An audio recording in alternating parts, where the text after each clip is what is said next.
Share பண்றேன். One second. நான் அது பரவாயில்ல, அது கூட நீங்க ரெஃப்ரெஷ் பண்ணிட்டு வந்து பண்ணுங்க. நான் வில் ஸ்டார்ட் வித் லெசன். ஓகேயா? Good evening friends. இன்னைக்கு ஆர்கனைசேஷனல் பிஹேவியர் முடிஞ்ச வரைக்கும் யூனிட் 1 கம்ப்ளீட் பண்ணிடலாம். அப்படி இல்லைனாலும் நாளைக்கு வந்து இதுல வந்து ஐ திங்க் நான் ஒரு 3 லெசன்ஸ் கவர் பண்ண முடியும்னு நினைக்கிறேன். நான் கொஞ்சம் ஸ்லைட்டா ஒரு 10 மினிட்ஸ் வர லேட்டு. நம்ம ஒரு 9 o'clock முடிச்சிடலாம். அதுக்கப்புறம் வேணா இந்த ஒரு யூனிட் 1ல இருக்க 4th லெசனும் அடுத்த லெசன்ல 2 லெசன்ஸ் தான் இருக்குது, அதையும் வேணா கம்பைன் பண்ணிக்கலாம். So shall we start with unit 1 now? பண்ணிடலாமா? அதாவது ஆர்கனைசேஷனல் பிஹேவியர் நம்மளுடைய செமஸ்டர் 3ல இருக்கிற the first unit, introduction. அதுல மெயினா குளோபலைசேஷன், டைவர்சிட்டி அண்ட் எத்திக்ஸ் இருக்கு. அதை தான் இப்ப நம்ம பார்க்க போறோம். பொதுவா வந்து எல்லாருக்குமே வந்து நிறைய சேலஞ்சஸ் இருக்கு. ஒவ்வொரு ஜெனரேஷனும் ஒவ்வொரு விதமான சேலஞ்சஸ் இருக்குது. மேனேஜ்மெண்ட்ல ப்ரொஃபசர்ஸ், பிராக்டிஷனர்ஸ், ஸ்டூடெண்ட்ஸ் எல்லாருக்குமே நிறைய சேலஞ்சஸ் இருக்குது. அதுல இப்ப வந்து நிறைய சேலஞ்சஸ் இருக்குது. டர்புலண்ட் எக்கானமி எப்ப பார்த்தாலும் நமக்கு அன்ஸ்டேபிளா இருக்குது, அன்பிரடிக்டபிளா இருக்குது. அது ஒரு பக்கத்துல அது ஃபினான்ஷியல் அன்சர்டனிட்டி கொடுக்குது. அடுத்தது இந்த ஜியோ பாலிட்டிக்ஸ், எப்ப பார்த்தாலும் ஏதாவது கான்ஃபிளிக்ஸ், நேஷன்ஸுக்கு நடுவுல டென்ஷன்ஸ், அப்புறம் இன்னெபிலிட்டி பிட்வீன் த நேஷன்ஸ், இதெல்லாம் ஒரு பக்கத்துல இருக்குது. இது ஒரு சேலஞ்ச் நமக்கு. இந்த மாதிரி 2 பக்கத்துல 2 சேலஞ்சஸ் நம்ம வச்சுட்டு இருக்கிறோம். அப்போ உலகத்துல வந்து நம்ம போயிட்டு இருக்கிறதுல வந்து நம்ம எவ்வளவு சக்சஸ்ஃபுல்லா ஒரு ஆர்கனைசேஷன் நடக்கும் அப்படின்னும் பொழுது அதுல அவங்க 3 விஷயங்களை கொண்டு வராங்க. அந்த 3 விஷயங்கள் வந்து குளோபலைசேஷன், டைவர்சிட்டி, எத்திக்ஸ். இது 3ம் தான் மெயின் ஒரு கிரிட்டிக்கல் ஒரு என்வாயன்மெண்டல் டைமென்ஷன். அப்படி பாத்தீங்கன்னாக்க இதுக்கு முன்னால மேனேஜ்மெண்ட் என்னத்தை செஞ்சுச்சு, அப்படி சேஞ்சஸ் என்ன வந்திருக்கு மேனேஜ்மெண்ட்ல அப்படின்னு நம்ம பார்த்தோம்னா, முதல்ல வந்து முந்தி காலத்துல employees were once seen as a cost. அது வரைக்கும் அவங்கள ஒரு மியர்லி வந்து சேலரி கொடுக்கணும். எம்ப்ளாயினாக்க 10 பேர் இருக்காங்கன்னா 10 பேருக்கு சேலரி கொடுக்கணும். அப்போ ஓவர் ஹெட்ஸ் மாதிரி தான் அவங்கள நினைச்சாங்க.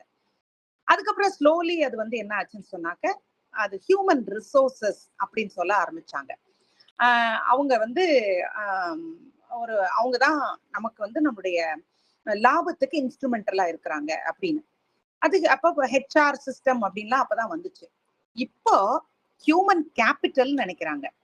ஏன் அப்படி ஹியூமன் கேபிட்டல் நினைக்கிறாங்கன்னா, இன்னைக்கு வாட் யூ நோ, உங்களுடைய எஜுகேஷன், உங்களுடைய எக்ஸ்பீரியன்ஸ், உங்களுடைய ஸ்கில்ஸ், இதெல்லாம் ஒரு எக்ஸ்பர்ட்டா இருந்தா அது வந்து பிசினஸையே இன்க்ரீஸ் பண்ணும் அப்படிங்கறத அவங்க இப்ப புரிஞ்சுக்க ஆரம்பிச்சிட்டாங்க. ஸோ இந்த ஹியூமன் கன்சர்ன் அவங்களுக்கு வந்தாச்சு. இப்போ இதுல வந்து இந்த ஷிஃப்ட வந்து ரிசர்ச்சர்ஸ் நல்ல ஸ்ட்ராங்கா எவிடன்ஸ் கொடுக்குது. இந்த ஷிஃப்ட்ஸ் எல்லாம் வந்து ரொம்ப hello, somebody is trying to speak. Ma'am, hope everyone is seeing the screen. Yeah, we are all seeing. Okay. உங்களுடைய மைக் மியூட் பண்ணிக்கோங்க. thank you. அப்போ ஹியூமன் கேபிட்டல்ல இன்வெஸ்ட் பண்றது நம்மளுடைய பர்ஃபார்மன்ஸ் அவுட்கம்மை இன்க்ரீஸ் பண்ணும் அப்படிங்கறது இப்ப ரிசர்ச்சர்ஸ் சொல்லிருச்சு. அப்போ வந்து என்ன ஆயிடுச்சுன்னு சொன்னாக்க இதுக்கு வந்து புதுசா வந்து எமர்ஜிங் ஒரு கான்செப்ட்ஸ் வர ஆரம்பிச்சிச்சு. அது அடுத்த ஸ்லைடு.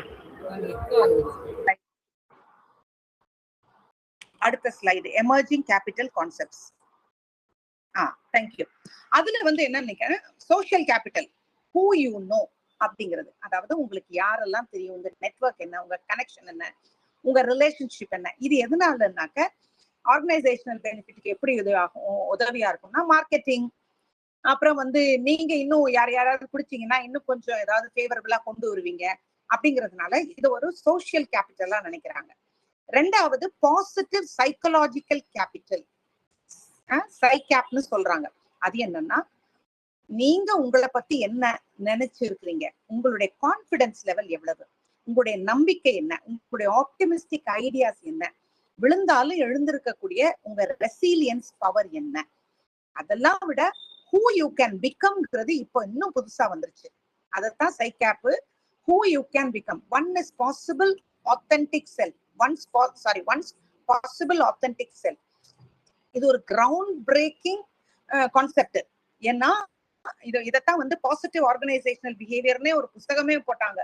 போட்டு அப்ப ரொம்ப ஃபேமஸா எல்லாருக்கும் அனுப்பிட்டு இருந்தாங்க. ஃப்ரெட் லூத்தன்ஸ்னு ஒருத்தர் எழுதினாரு. அத வந்து எல்லா இடத்துக்கும் அனுப்புனாங்க. என்னன்னாக்க உங்களை நீங்க என்னவாய் மாற முடியும், எந்த அளவுக்கு உங்களை பத்தி நீங்க ஆத்தென்டிக்கா நினைக்கிறீங்க, அந்த அளவுக்கு ஒரு ஆர்கனைசேஷனுக்கு லாபம் அப்படின்னு நினைச்சாங்க. சோ இது வந்து அந்த சைக்கலாஜிக்கல் கேபிட்டல் அப்படின்னு கூட அவங்க எழுதுவாங்க ஹியூமன்ஸ.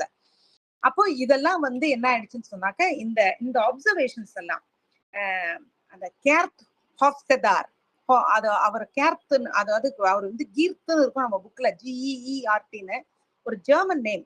அதை வந்து கேர்த்துன்னு தான் சொல்லுவாங்க, கேர்த் ஹாஃப்ஸ்டெடர் அப்படின்வாங்க அவருடைய பேரு. அவர் ஒரு மேனேஜ்மெண்ட் ஸ்காலர். அப்போ அவர் என்ன செஞ்சாருனாக்க, அவரு ஒரு சில சர்டன் மேனேஜ்மெண்ட் ஸ்டடிஸ், இது வந்து of the book management study பண்றாரு, புக்ல இல்ல. அது வந்து கல்ச்சரல் டைமென்ஷன்ஸ் தியரி அப்படின்னு சொல்லி ஒரு ஸ்டடி பண்ணாரு. IBM எம்ப்ளாயிஸ் இருக்காங்கல்ல, அவங்கள வச்சுதான் அது பண்ணாரு. அப்போ வந்து அவங்கள வச்சு அவரு என்ன பண்றாருனாக்க, அதுல இருந்து அவர் படிச்சது என்னன்னாக்க, human nature seems to have been extremely stable over a recorded history. அதாவது ஹியூமனுடைய நேச்சர் வந்து உலகத்துல எதெல்லாம் மாறினாலும் ஒரு ஓவர் டைம் ஹியூமனுடைய நேச்சர் ஸ்டேபிளா தான் இருந்திருக்கு. மனுஷனுடைய நேச்சர் வந்து எவ்வளவுதான் டெக்னாலஜி மாறினாலும் அவனுடைய நேச்சர் அவ்வளவு ஈஸியா மாறுறது இல்ல.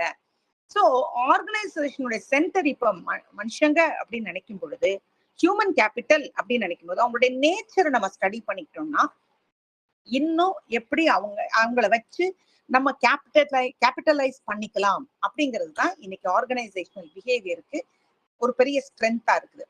இப்போ இதுதான் அந்த கீர்த் ஹோஃப்ஸ்டெடே சொன்னது. அதுக்கு அடுத்தது வந்து நம்ம அடுத்த யூனிட்டுக்கு போறோம். இவ்வளவுதான் முதல்ல எடுத்த உடனே அவங்க ஒரு இன்ட்ரோடக்ஷனா கொடுக்கறது. அடுத்த unit undergoing paradigm shift. Next slide போய்க்கலாம். இந்த பேரடைம் அப்படிங்கிற வார்த்தைக்கு அவங்க அடுத்ததை சொல்றாங்க. என்ன சொல்றாங்கன்னாக்க, பேரடைம்ன்றது இதுக்கு இடையில உங்களுக்கு நான் இன்னொன்னு சொல்லணும்னு நினைக்கிறேன். அதுல வந்து ஹிஸ்டாரிக்கல் பேட்டர்ன் ஒண்ணு கொடுத்துருந்தாங்க. ஒரே நிமிஷம் புக்ல பாத்துக்கிறேன் அது இருக்கான்னு. அது இருந்துச்சுன்னா அதையும் நான் சொல்லணும். சேஞ்சஸ் ஃபேஸ் பை மேனேஜ்மெண்ட்ல இன்னொரு விஷயமும் நான் உங்களுக்கு சொல்லணும். அதாவது என்னன்னாக்க, ஹியூமன் பீயிங்ஸ் வந்து வாழ்க்கையில மீனிங்கு, கனெக்ஷனு, ரெகக்னிஷன், செக்யூரிட்டி இதெல்லாம் தேடிக்கிட்டு இருந்தாலும் ஹிஸ்டாரிக்கல் பேட்டர்ன் ஒண்ணு இருக்குது. அது என்னன்னாக்க, முதல் தொடக்கத்துல 1990ல அல்லது 1980ஸ்லன்னு வைங்களேன், 80ஸ்ல இருந்து 90ஸ்ல ஒரு ஆர்கனைசேஷனை வந்து ரீஸ்ட்ரக்சரிங்னு திடீர்னு ஒண்ணு கொண்டு வந்தாங்க. எங்க பேங்க்ல எல்லாம் அதெல்லாம் நாங்க ரொம்ப அனுபவிச்சிருக்கோம். திடீர்னு என்ன பண்ணிட்டாங்க, ஆள் குறைப்பு, ரீஸ்ட்ரக்சரிங், என்டையர் சிஸ்டத்தையே நாங்க ரீஸ்ட்ரக்சர் பண்ணணும் அப்படின்னாங்க. அது வந்து என்னன்னாக்க அந்த லீன் மீன் ஸ்ட்ரக்சர் கொண்டு வரணும் அப்படின்ட்டாங்க. என்னன்னாக்க இந்த காஸ்ட் கட்டிங் அப்படின்லாம் கொண்டு வந்துட்டாங்க. அதுக்கு வந்து எங்க பேங்க்ல வந்து BPR அப்படின்னாங்க. நிறைய இடத்துல BPR தான் பேர் வச்சாங்க, பிசினஸ் ப்ராசஸ் ரீஇன்ஜினியரிங். BPRன்னு சொன்னாங்க. அதாவது அந்த செட்டப்பே மாத்திடுவாங்க. இதுல ஒவ்வொரு டிபார்ட்மெண்ட்லயும் இருக்கிற ஒர்க்கிங் கல்ச்சர், இவங்களுக்கு ரிப்போர்ட் பண்ணா, அவங்களுக்கு ரிப்போர்ட் பண்ணா, அது எல்லாத்தையுமே மாத்திடுவாங்க. மாத்திட்டு டெசிக்னேஷன் பேரெல்லாம் மாத்தினாங்க. என்னென்னத்தையும் மாத்தி சேஞ்சஸ் அப்படியே கொண்டு வர்றோம் அப்படின்னாங்க. அடுத்து அதுலயே கொஞ்சம் டோட்டல் குவாலிட்டி மேனேஜ்மெண்ட்னு கொண்டு வந்தாங்க. இது மாதிரி எல்லாம் நிறைய சேஞ்சஸ் எல்லாம் அவங்க கொண்டு வந்தாங்க. கிரியேட்டிங் ஷேர்டு சர்வீசஸ் அப்படின்னு கொண்டு வந்தாங்க. அதெல்லாம் புக்ல ஒரு வார்த்தையா மென்ஷன் பண்ணிருக்காங்க. அந்த ஒரு வார்த்தையை ஸ்லைட்டா உங்களுக்கு சொன்னா நீங்க you will be able to understand. And அந்த பேரெல்லாம் ஞாபகம் இருக்கும். இந்த ரீஸ்ட்ரக்சரிங்கிறது வந்து ஒண்ணும் இல்ல, டவுன் சைசிங் தான். சின்னதா ஆக்கணும். இந்த சின்னதா ஆக்குறதுக்கு அங்கிருந்து அதை தூக்கி இதை தூக்கி சேர்ஸ் எல்லாம் மாத்தி வேற பக்கம் கொண்டு போய் டிபார்ட்மெண்ட்ஸை மாத்தி அப்படி இப்படின்னு மாத்தி ஒரு லீன் ஸ்ட்ரக்சர் கொண்டு வர்றது. பெரிய நிறுவனத்துல எல்லாம் அது கொண்டு வரதெல்லாம் பெரிய விஷயம். They have to invest a lot. ஆனா அதுக்கான இது கிடைக்கும் அப்படின்னு நினைச்சிட்டு அவங்க பண்ணாங்க. அடுத்தது அந்த டோட்டல் குவாலிட்டி மேனேஜ்மெண்ட். அது வந்து என்னன்னா, எம்ப்ளாயியே பார்ட்டிசிபேட் பண்ண வைக்கிறது, அவங்கள உட்கார வச்சு டிஸ்கஸ் பண்ணி அவங்களையும் இன்வால்வ் பண்ண வைக்கிறது. சும்மா நான் சொன்னதை நீ செய் அப்படிங்கிறது இல்லாம அவங்களையும் கொஞ்சம் எம்பவர் பண்ணி அவங்கள வர வைக்கிறது, அதெல்லாமும் பண்ணாங்க. அடுத்தது வந்து அவுட் சோர்சிங் பண்ண ஆரம்பிச்சாங்க. இதெல்லாம் வந்து இந்த 1980s to 90s நடந்தது. அதெல்லாம் அந்த பழக்கம் எல்லாம் அப்பதான் வர ஆரம்பிச்சிச்சு. அப்புறம் வந்து இந்த supply chain, globalizing the supply chain. அதாவது ஒரு சப்ளை செயின் குளோபலைஸ் பண்றதுனாக்க ஒரு ப்ராடக்ட வந்து மேனுஃபேக்சர் பண்ணது சைனாவா இருக்கலாம், ஐடியா வந்து யுஎஸ் ஓடது இருக்கலாம், அசெம்பிள் பண்ணது வந்து இந்தியாவா இருக்கலாம், விக்கிறது வந்து குளோபலியா இருக்கலாம். இதுதான் குளோபலைசிங் சப்ளை செயின்ஸ்ங்கிறது. இதெல்லாம் வந்து நீங்க ஒரு ஒரு பாயிண்டா எழுதணும். ஜஸ்ட் அவங்க ஒரே லைன்ல கொடுத்துட்டாங்க. Restructuring, cost reduction program, globalising அப்படின்னா அது என்னன்னே ஞாபகம் இல்லைன்னா அங்க போய் எழுத ஞாபகம் வராது. அதனாலதான் இதை நான் உங்களுக்கு எக்ஸ்பிளைன் பண்றேன். அடுத்தது கிரியேட்டிங் ஷேர்டு சர்வீசஸ். அது என்னன்னாக்க இப்போ வந்து ஒரு முந்திலாம் எப்படி இருக்கும்னாக்கா பெரிய நிறுவனத்துல எல்லாம் என்ன பண்ணுவாங்கன்னாக்க ஒவ்வொரு டிபார்ட்மெண்ட்லயும் ஒரு ஹெச்ஆர் இருக்கும். ஒவ்வொரு டிபார்ட்மெண்ட்லயும் அந்த இடத்துலயே வந்து சாங்ஷன் பண்றதுக்கு ஒரு ஒரு மேனேஜர் உட்காந்துருப்பாங்க அட்மின் பாத்துக்கிறதுக்கு. அப்புறம் ஒவ்வொரு டிபார்ட்மெண்ட்லயுமே ஒரு ஐடி இருக்கும். இப்படி எல்லாம் இல்லாம ஒரே இடத்துல ஒரு ஐடியை கொண்டு வந்து அந்த கம்பெனில ஃபுல்லா ஐடி எல்லாம் இங்க வாங்க, ஹெச்ஆர் எல்லாம் இங்க வாங்க, ஒவ்வொரு டிபார்ட்மெண்ட்டுக்குமான ஹெச்ஆர் ஆக்டிவிட்டிஸ் நாங்க மொத்தமா எங்களுக்குள்ள நாங்க பிரிச்சு நாங்க பாத்துக்குவோம், ஃபைனான்ஸ் எல்லாம் இங்க வாங்க அப்படின்னு ஒன்னா கொண்டு வர்றது. இல்லைன்னா ஒரு ரூமுக்கு ஒரு கேஷ் கவுண்டர் இருக்கும், ஒரு ரூமுக்கு, ஏன்னா அந்த ஏரியால இருக்கிறவங்களுக்கு பாக்குறதுக்கு ஒரு ரூமுக்கு ஒரு ஹெச்ஆர் உட்கார்ந்துருப்பாரு, ஒரு ரூமுக்கு ஒரு அட்மின் உட்கார்ந்துருப்பாரு. அதெல்லாம் இல்லாம காமனா கொண்டு வந்துட்டு ஷேர்டு சர்வீசஸ் அப்படிங்கறது ஒண்ணு கொண்டு வந்தாங்க. அப்புறம் இந்த 6 சிக்மா குவாலிட்டி ப்ரோக்ராம்ஸ்னு கொண்டு வந்தாங்க. 6 சிக்மா பத்தி நீங்க கேள்விப்பட்டிருப்பீங்க. 6 சிக்மான்றது ஒண்ணு இல்ல, அதாவது டிஃபெக்ட கம்மி பண்றது. அதாவது ஒரு கம்பெனி ப்ராடியூஸ் இருக்கு இல்லையா, என்னத்த கம்பெனி கொண்டு வருதோ அது அந்த ப்ராடியூஸ்ல குவாலிட்டியை இம்ப்ரூவ் பண்ணி டிஃபெக்ட கம்மி பண்றது. இதெல்லாம் வந்து அந்த சமயத்துல வந்த, அதாவது 80s 90sல வந்த புது புது சேஞ்சஸ். இவங்க என்ன பண்ணாங்க, இதெல்லாம் எதுக்காக இதை சொல்றாங்கன்னா இதையெல்லாம் கொண்டு வந்து எப்படியாவது லாபத்தை அதிகமாக்கலாம்னு நினைச்சாங்க. பட் அதுல ஒரு பெரிய சேஞ்ச் வரல. எப்படி வரல, ஒரு பக்கத்துல இதெல்லாம் ஏகப்பட்ட டென்ஷன்ஸ் எம்ப்ளாயிஸ் நடுவுல கொண்டு வந்திருக்கிற சமயத்துல இது வேற வந்துருச்சு. அந்த சமயத்துல ஒரு பெரிய பினான்சியல் கிரைசிஸ் வேற வந்துருச்சு. ஸ்டாக் மார்க்கெட் கிராஷ் எல்லாம் ஆச்சுல 2008ல, ஒரு பெரிய இதெல்லாம் ஸ்கேம் எல்லாம் ஆகி அதெல்லாம். அப்போ வந்து இந்த எம்ப்ளாயி மொரேல், ட்ரஸ்ட் அதெல்லாம் காண போயிடுச்சு. அப்ப ஜனங்க வந்து ஒர்க் பண்றவங்களுக்கு வந்து ஒரு நல்ல ஒரு மாரல் ஃபீலிங் இல்ல. இதனால என்ன ஆயிடுச்சு, கம்பெனி வந்து என்ன இனிமேலாம் வேல்யூ பண்ணல அப்படிங்கிற ஒரு திங்கிங் வர ஆரம்பிக்கும் போது அவங்களுடைய அவுட்புட்டும் கம்மியா இருக்குது. அதனாலதான் இப்ப தேர் அண்டர்கோயிங் இந்த பாரடைம் ஷிஃப்ட். அதுதான் அடுத்த லெவலுக்கு கொண்டு வரும். என்னன்னா நிறைய விஷயங்களை அவங்க சேஞ்சஸ்னு கொண்டு வந்தது மாரல் வேல்யூஸ டிவேல்யூ பண்ணிருச்சு. சோ இவங்க என்ன பண்றாங்கன்னா அதனால ஒரு பாரடைம் ஷிஃப்ட் வந்துதான் ஆகணும் அப்படிங்கிற ஸ்டேஜ் வந்தாச்சு. அப்பதான் இப்ப இந்த பாரடைம்ன்ற வார்த்தை கிரீக் பாரடிக்மா அப்படிங்கிற வார்த்தையில இருந்து தான் வருது. அப்படின்னா அது என்னன்றத வந்து என்னன்னாக்க, இது வந்து ஃபர்ஸ்ட் இன்ட்ரோடியூஸ் பண்ணது வந்து ஒரு ஜெர்மன் தான் இன்ட்ரோடியூஸ் பண்ணாரு.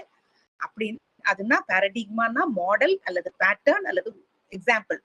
இதை வந்து தாமஸ் குன்ங்கிறவர் தான் கொண்டு வந்தாரு. என்ன சொல்றாருனாக்க, ஒரு ஒரு இப்ப இருக்கிற பார்வையில இருந்து கம்ப்ளீட்டா வித்தியாசமான ஒரு பார்வை.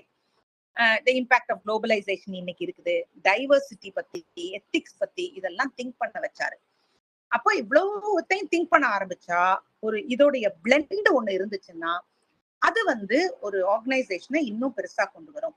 காரணம் என்னன்னா இன்னைக்கு ஒர்க் ஃபோர்ஸ்லயே ஒரு பெரிய பிளெண்ட் வந்தாச்சு. என்ன அப்படின்னா இன்னைக்கு பெரிய வயசானவங்களும் இருக்கிறாங்க, ஜென்சியும் இருக்கிறாங்க. அதாவது பேபி பூமர்ஸ்ல இருந்து ஜென்சி வரைக்கும் அவ்வளவு பேரும் ஒர்க் பண்றாங்க. இப்ப நீங்க பேபி பூமர்ஸ்னு எடுத்துக்கிட்டீங்கன்னா 46ல இருந்து 64 வரைக்கும் பிறந்தவங்க. இவங்க பாத்தீங்கன்னா அவங்களுக்கு டெக்னாலஜி ரொம்ப தெரியாது, ஆனா வெரி ஹார்ட் ஒர்க்கிங் பீப்புளா இருப்பாங்க, கமிட்டட் பீப்புளா இருப்பாங்க. அவங்களுக்கு ட்ரெடிஷ்னல் வேல்யூஸ் என்னன்னு தெரியும். அவங்களுக்கு அவங்களுடைய எக்ஸ்பீரியன்ஸ் ஓவர் இந்த சோசியல் சேஞ்சஸ்ல எல்லாம் அவங்க பல விஷயங்களை பார்த்தது வந்து it adds to an organisation. அதே சமயத்துல ஜென் எக்ஸர்ஸ் இருக்காங்க இல்லையா, இவங்கெல்லாம் 1980 வரைக்கும் பிறந்தவங்க, இந்த பேபி பூமர்ஸ்க்கு பின்னால வந்தவங்க. இவங்க வந்து இவங்களை லாட்ச் கீ ஜெனரேஷன் சொல்லுவாங்க. ஏன் லாட்ச் கீ ஜெனரேஷன், இதெல்லாம் ரொம்ப இங்க புக்ல இல்லை, ஒரே ஒரு வார்த்தை தான் இருக்கு. You will be able to right about it little more. அதாவது கொஞ்சம் நீங்களே புரிஞ்சு எழுதுனீங்கன்னா நல்லா இருக்குங்கிறதுனால நான் இதெல்லாம் எலுஸ்ட்ரேட் பண்றேன். இந்த லாட்ச் கீ ஜெனரேஷன் ஏன் சொன்னாங்கன்னு யாராவது சொல்ல முடியுமா? ட்ரை பண்றீங்களா? ஜென் எக்ஸஸ் பேரு மிடில் சைல்டு இல்லைன்னா லாட்ச் கீ ஜெனரேஷன் சொன்னாங்க. கெஸ் பண்ணுங்க சும்மா.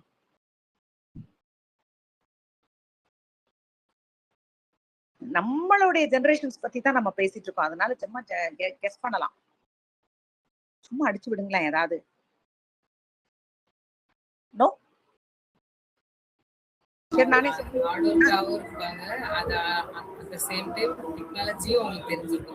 சாரி சாரி சாரி சாரி கேட்கல. You are not audible. ஒரே நிமிஷம் இருங்க. நான் வந்து மைக்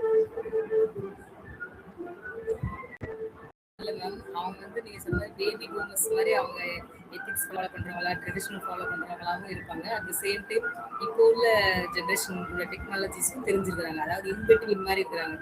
அப்போ உள்ள அந்த கல்ச்சரும் ஃபாலோ பண்றாங்க. இப்போ உள்ள மாடலுக்கு ஏற்ற மாதிரி அவங்க அப்டேட்டும் பண்ணிக்கிட்டாங்க.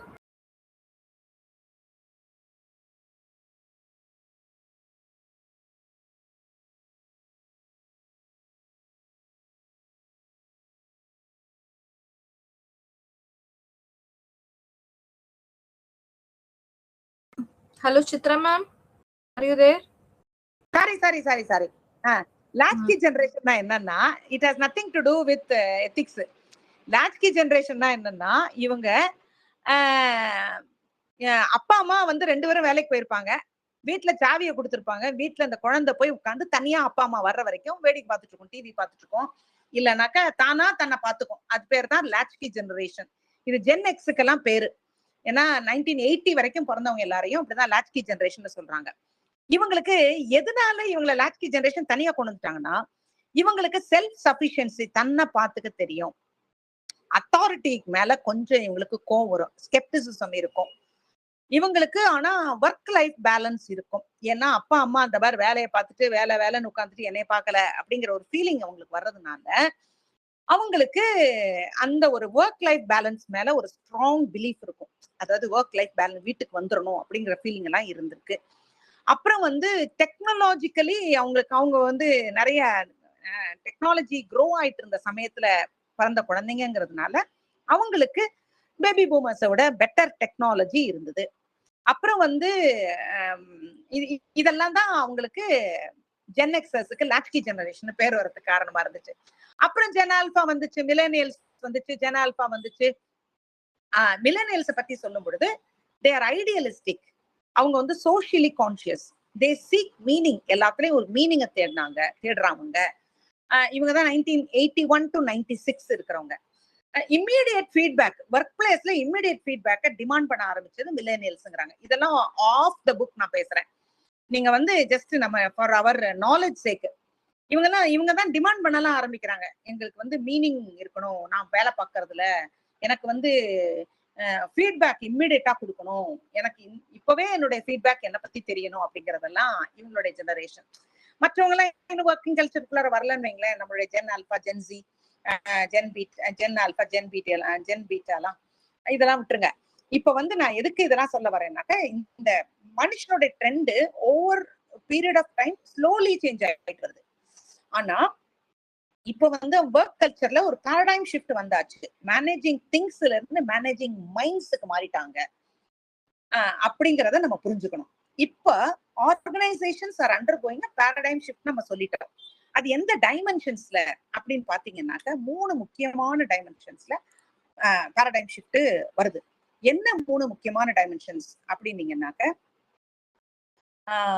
ஒண்ணு டெக்னிக்கல், அடுத்தது கான்செப்சுவல். இது வந்து அடுத்த நம்ம இதுக்கு போயிட்டோம் சரியா, அடுத்த ஸ்லைடுக்கு போயிட்டோம் 1.3. தேங்க்யூ. டெக்னிக்கல், அடுத்தது கான்செப்சுவல், மூணாவது ஹியூமன். இந்த டெக்னிக்கல்ல பாத்தீங்கன்னாக்க மேனேஜருடைய ஃபங்க்ஷனல் எக்ஸ்பர்டீஸ் அது மேல கான்சென்ட்ரேட் பண்றாங்க. Accounting, engineering, marketing, information technology இதுல எல்லாம் வந்து ஃபங்க்ஷனல் எக்ஸ்பர்டீஸை ரொம்ப கான்சென்ட்ரேட் பண்ணுது ஆர்கனைசேஷன்ஸ். அடுத்தது கான்செப்ஷுவல்னாக்க நம்மளால வந்து ஸ்ட்ராட்டஜிக்கா திங்க் பண்ண தெரியுதா, are you able to see the big picture அப்படிங்கிறத பார்த்து ஆள் எடுக்கிறது. அடுத்தது ஹியூமன் ஆஸ்பெக்ட் அப்படின்னு பாத்தீங்க, டைமென்ஷன் அப்படின்னு பாத்தீங்கன்னா, are you able to understand people, motivate people are manage people. இந்த மூணையும் அவங்க டெக்னிக்கல் டைமென்ஷன்ஸா பாக்குறாங்க. அதாவது காம்பிட்டண்டா இருக்கணும் ஒரு மேனேஜர். இந்த மூணையும் நீங்க தெரிஞ்சுக்கிட்டீங்கன்னாக்க யூ கேன் சர்வைவ் அப்படிங்கிறது. இத வந்து இதுக்கப்புறம் வந்து என்ன சொல்றாங்கன்னாக்க, இதுக்கு முன்னால எப்படி ஐடியாஸ் இருந்துச்சுன்னா ஓவர் சிம்பிளிபிகேஷன் தியரி எக்ஸ்ங்கிறது இது என்னன்னாக்க இந்த இந்த மெக்கிரகர்ஸ் தியரி இது என்னன்னாக்க எம்ப்ளாயீஸ் ஆர் பேசிக்கலி லேசி அவங்க நினைக்கிறது they assumed they are interested only in money அப்படின்னு. If you could make them happy just pay them more. இதுதான் அந்த காலத்துல பீப்புள் ஹெச்ஆர் மேனேஜ்மெண்ட்ல நினைச்சிட்டு இருந்தாங்க. இது ஹெச்ஆர் மேனேஜ்மெண்ட்டே ஈஸி ஆக்கிருச்சு. எப்படின்னா இன்சென்டிவ் பிளானை கொடு, ஜாப் செக்யூரிட்டி கொடு, ஒர்க்கிங் கண்டிஷனை கொடு, அவங்க நல்லா ஒர்க் பண்ணிடுவாங்க. இப்படி அவங்க நினைக்க ஆரம்பிச்சாங்க. இந்த மாதிரி சிம்பிள் கிடையாது ஹியூமன் ரிலேஷன்ஸ்ங்கிறது. அதனுடைய அப்ரோச்சே வேறையா இருக்கணும். this no longer works. They are not sufficient. அதாவது which are not sufficient. பணம் மட்டும் இல்ல அவங்களுக்கு வேற விஷயங்களும் இருக்குது அப்படிங்கிறத லேட்டர் ஆன் தான் அவங்க புரிய ஆரம்பிக்கிறாங்க. இந்த ஓவர் சிம்பிளிபிகேஷன் ஆஃப் ஹெச்ஆர் அப்படிங்கிறதெல்லாம் ஒர்க் அவுட் ஆகாதுன்றத புரிஞ்சுக்கிறாங்க. Human behaviour at work is much more complicated and much more divorce than these things. அதனால எம்ப்ளாயிஸ் ஆர் எக்ஸ்ட்ரீம்லி காம்ப்ளெக்ஸ்ங்கிறத கொஞ்சம் கொஞ்சமா புரிய ஆரம்பிக்குது. Management people they effectively they require theoretical understanding. அதே சமயத்துல நிறைய அவங்களுக்கு இந்த ரிசர்ச் ரிலேட்டடா ஏதாவது இன்ஃபர்மேஷன் கிடைச்சாதான் ஈஸியா பப்ளிக் அதாவது அவங்களுடைய எம்ப்ளாயீஸை மேனேஜ் பண்ண முடியும். இதுதான் நியூ பர்ஸ்பெக்டிவ். அப்போ நிறைய திங்கிங், அதாவது இதை பத்தி அவங்க கொஞ்சம் யோசிக்க ஆரம்பிக்கணும். யோசிச்சு அதுக்கப்புறமா தான் அதனுடைய அவுட்கம். இதைத்தான் அடுத்த ஸ்லைட்ல இருக்கு. Most managers know what to do to improve performance but still are not doing it. அது இன்னொன்னு என்ன தெரியுமா சொல்றாங்க, அதாவது நிறைய பேருக்கு என்ன செய்யணும்னு தெரியுது ஆனா they are not doing it அப்படின்னாக்க இந்த knowing and doing கேப்னு ஒண்ணு இருக்குது. அதாவது ஒவ்வொருத்தரும் இது ஃபெய்ஃபர் சட்டம்னு சொல்றாங்க. ஃபெய்ஃபர்ங்கிறவர் அவரு அந்த சட்டம்ன்றது என்னன்னா சதன் செட்டில்மெண்ட் அந்த காலத்துல பேர் இருந்துச்சு. சதன் டவுன்னுவாங்க. நம்ம இங்கிலீஷ் பீப்புள் எல்லாம் நிறைய பேர் சட்டன்னு பேர் இருக்கும். அதான் அந்த சட்டன், ஃபைஃபர் அண்ட் சட்டன். மேனேஜர்ஸ் இன்னைக்கு என்ன பண்றாங்கன்னாக்க என்ன நினைக்கிறாங்கன்னாக்க நிறைய விஷயங்கள் அவங்களுக்கு தெரியுது, ஒரு how to approach and improve organisational performance, but still they are not doing it. ஏன் they are not doing it? What they call as knowing doing gap. அது என்னன்னா அவங்க நினைக்கிறது என்னன்னாக்க just they do hollow talk, சும்மா வெத்து வார்த்தை பேசுவாங்க. அடுத்தது பப்ளிக்கு அதாவது எம்ப்ளாயீஸுக்கு வேலை என்னன்னாக்கா மெயின் பேரியர்ஸ் என்னன்னா டெபிலிட்டேட்டிங் ஃபியர். இது என்னன்னாக்க எந்த வேலையை செய்யணுமோ அந்த வேலையோட பவரையே அழிச்சிடுற மாதிரி ஒரு பயம். இதை பண்ணா அப்படி ஆயிடுச்சுன்னா இப்படி ஆயிடுச்சுன்னா, இவ்வளவு பெரிய சேஞ்ச் இவ்வளவு பெரிய ஷிஃப்ட் கொண்டு வரீங்களே அதனால உங்களுக்கு நஷ்டம் வந்துருச்சுன்னா அப்படின்னு ஒரு அந்த நம்மளையே அந்த ஆசை, அந்த இம்ப்ரூவ் ஆகுற ஆசைய தடுக்கிற மாதிரி, நம்முடைய அந்த பவரையே கெடுக்கிற மாதிரியான ஒரு ஆக்ஷனையே கெடுக்கிற மாதிரியான ஃபியர். அடுத்தது டிஸ்ட்ரக்டிவ் இன்டர்னல் காம்படிஷன். இது நமக்கு தெரியும். உள்ளுக்குள்ளார ஒரு கோஆபரேஷன் இல்லைன்னாக்க ஆர்கனைசேஷன் அழிஞ்சு போயிடும். அடுத்தது poorly designed and complex measurement systems. இது ஒரு ஆர்கனைசேஷன்ல சரியான டிசைன் இருக்கணும். அடுத்தது ஒரே காம்ப்ளெக்ஸா இருக்கக்கூடாது. அடுத்தது மைண்ட்லெஸ் ரிலையன்ஸ் ஆன் பிரசிடென்ட். அதாவது அதாவது என்னன்னா turn the page and learn the ஒர்க்னுவாங்க. பேங்க்ல எல்லாம் போனீங்கன்னா முன்னால இருக்கிற பேஜை பாரு, அதுல என்ன இருக்கோ அதே மாதிரி நீ இப்ப பண்ணு அப்படிங்கிறது. அதாவது இதுக்கு முன்னால இப்படித்தான் நாங்க பண்ணுவோம், நீ பண்ணு அப்படிங்கிறவங்க. அந்த மாதிரி இருக்கிற ஐடியாஸை நம்ம மாத்தணும்னா தான் நம்முடைய வாழ்க்கையில டிஃபரன்ஸை பார்க்க முடியும். இதெல்லாம் என்ன, இந்த 5 பாயிண்ட் அவங்க என்னத்துக்கு சொல்றாங்க அப்படின்னு பாத்தீங்கன்னா, ஒரு சரியான ஆர்கனைசேஷன் நல்லா வரணும்னாக்க மேனேஜர்ஸ் எப்படி எல்லாம் இந்த மாதிரி வெறும் வார்த்தை பேசுறவங்க அல்லது எதிர்காலத்துல இருக்கிற ஒரு பெரிய சேஞ்ச் வரும்பொழுது முன்னால கட்ட போடுறவங்க, அதுக்கப்புறம் உள்ளுக்குள்ளார காம்படிஷன்ல ரொம்ப இன்வால்வ் ஆறவங்க, ஒழுங்கான டிசைன் பண்ண தெரியாம இருக்கிறவங்க, அதாவது உள்ளுக்குள்ளார இருக்கிற அந்த மெஷர்மெண்ட் சிஸ்டம்ஸ் எல்லாம் சரியா கொண்டு முன்னால வச்சு பிளான் அவுட் பண்ண தெரியாதவங்க, அல்லது பழசு எப்படி நடந்துச்சோ அதே மாதிரிதான் பண்ணிட்டு இருக்கோம் அப்படிங்கிற ஒரு மைண்ட் செட்ல இருக்கிறவங்க, இவங்க எல்லாம் தான் அந்த கேப்பை கொண்டு வரவங்க. அதாவது நோயிங் அண்ட் டூயிங் கேப்பை கொண்டு வரவங்க அப்படிங்கிறாங்க. இதுக்கு நடுவுல ஆர்கனைசேஷனல் பிஹேவியர்ல நெக்ஸ்ட் ஸ்லைடு நம்ம போயிடலாம். ஹிஸ்டாரிக்கல் ஸ்டடிஸ் எடுத்துக்கிட்டீங்கன்னா ஹாத்தார்ன் எஃபெக்ட். இந்த ஹாத்தார்ன் எக்ஸ்பெரிமெண்ட்டை பத்தி நம்ம செகண்ட் செமஸ்டர்ல சும்மா லைட்டா பார்த்தோம். இது என்னன்னாக்க ஒரு பெரிய ஒரு நிறைய விஷயங்களை ஸ்டடி பண்ண ஹெல்ப்ஃபுல்லா இருந்துச்சு. இத்தனைக்கும் இது வந்து 1980s நடந்தது. 1894 அந்த மாதிரி. 1894 அப்படின்னா பாத்துக்கோங்க, ஒரு செஞ்சுரி 1.5 செஞ்சுரி முன்னால அந்த சமயத்துல நடந்த ஒரு எக்ஸ்பெரிமெண்ட். அது வந்து அதுல வந்து நிறைய விஷயங்களை அவங்க கண்டுபிடிக்க ஆரம்பிக்கிறாங்க. புது மேனேஜ்மெண்ட் பிராக்டிஸ் வர்றதுக்கு, பழைய ஓல்ட் மேனேஜ்மெண்ட் ட்ரூத்ஸ்ல சில விஷயங்களை கண்டுபிடிக்கிறதுக்கு இதுக்கெல்லாம் ஹெல்ப்ஃபுல்லா இருந்துச்சு. அத பண்ணது வந்து இந்த இது வந்து ஹென்ரி ஃபாயால் அப்படிங்கிறவரும், இன்னொருத்தர் அப்புறம் இந்த ஹென்ரி ஃபோர்டு, அப்புறம் ஸ்லோவான், இவங்கெல்லாம் அவருடைய குரூப், இவங்க எல்லாம் சேர்ந்துதான் இத பண்றாங்க. அப்போ வந்து அவங்க என்ன செய்யறாங்கன்னாக்க, ஒரு இந்த ஹென்ரி ஃபயால்ங்கிறவர் வந்து ஒரு Nobel prize winning French engineer. அவர் தான் அந்த ஃபர்ஸ்ட் புக் ஆன் மேனேஜ்மெண்ட் அதெல்லாம் எழுதினவர். அவர் இவர் தான் வந்து அந்த இல்லுமினேஷன் ஸ்டடிக்கு காரணமா இருந்தாரு. இது வந்து இல்ல அவரு இல்லுமினேஷன் ஸ்டடி காரணம் இல்ல. இவர் என்ன சொல்லிட்டாருனாக்கா, ஆர்கனைசேஷனை மெஷின்னு சொல்லிட்டார். He emphasized that the organization is made up of, it is just a machine சொல்றாரு. அவரு சொல்றாரு அத organisation is made up of பீப்புள்ங்கிறதே அவர் வந்து நினைக்கல. அது என்னமோ ஒரு மிஷினரி மாதிரி ட்ரீட் பண்ணார். இது வந்து வேர்ல்டு வார் 1 டைம்ல அவர் பேசினது. நோபல் பிரைஸ் வின்னிங் புக் எழுதினாரு. ஆனால் அதன் பிறகுதான் பீட்டர் ட்ரக்கர்ங்கிறவர் தான் organisation is above all, it is social, it is people அப்படின்னு சொல்ல ஆரம்பிச்சாரு. இது ரெண்டையும் நம்ம சும்மா அந்த 2 பாயிண்ட்ஸ் ஞாபகம் வச்சுக்கோங்க. இல்லுமினேஷன் ஸ்டடிக்கு நான் வரேன். எஸ் 1924, சாரி நான் 1819 சொன்னேன்ல, 1924 to 27. இந்த ஸ்டடி வந்து என்னன்னா, ஒரு வெஸ்டர்ன் எலக்ட்ரிக்கல் கம்பெனி, இது வந்து சிகாகோக்கு வெளியில இருக்குது. இந்த இடத்துல இனிஷியலா அவங்க ஸ்டடி கொண்டு வர்றாங்க. என்ன ஸ்டடி கொண்டு வர்றாங்கன்னாக்க, லைட் அதிகமா இருந்ததுன்னா, அவங்க வந்து ஒரு எலக்ட்ரிக்கல் கம்பெனி இல்லையா, அதிகமான லைட் இன்டென்சிட்டி இருந்தா நல்லா ஒர்க் பண்றாங்களா. இவங்க பார்த்தது எல்லாமே விமன் எம்ப்ளாயி வச்சுதான் அவங்க வந்து இந்த டெஸ்ட் ஃபுல்லா பண்றாங்க. அப்ப அந்த ஷாப்புடைய ஃப்ளோர்ல வந்து எம்ப்ளாயி ப்ரொடக்டிவிட்டிக்கும் லைட்டுக்கும் சம்பந்தம் இருக்கா, இதுதான் அவங்க பாக்குறதுக்கு அவங்க நினைச்சது. அதுக்கு ஒரு கண்ட்ரோல் குரூப் எடுத்துக்கிட்டாங்க, ஒரு டெஸ்ட் குரூப் எடுத்துக்கிட்டாங்க. அந்த கண்ட்ரோல் குரூப்ல வந்து நார்மலா எப்பயும் போல லைட் இருந்துச்சு.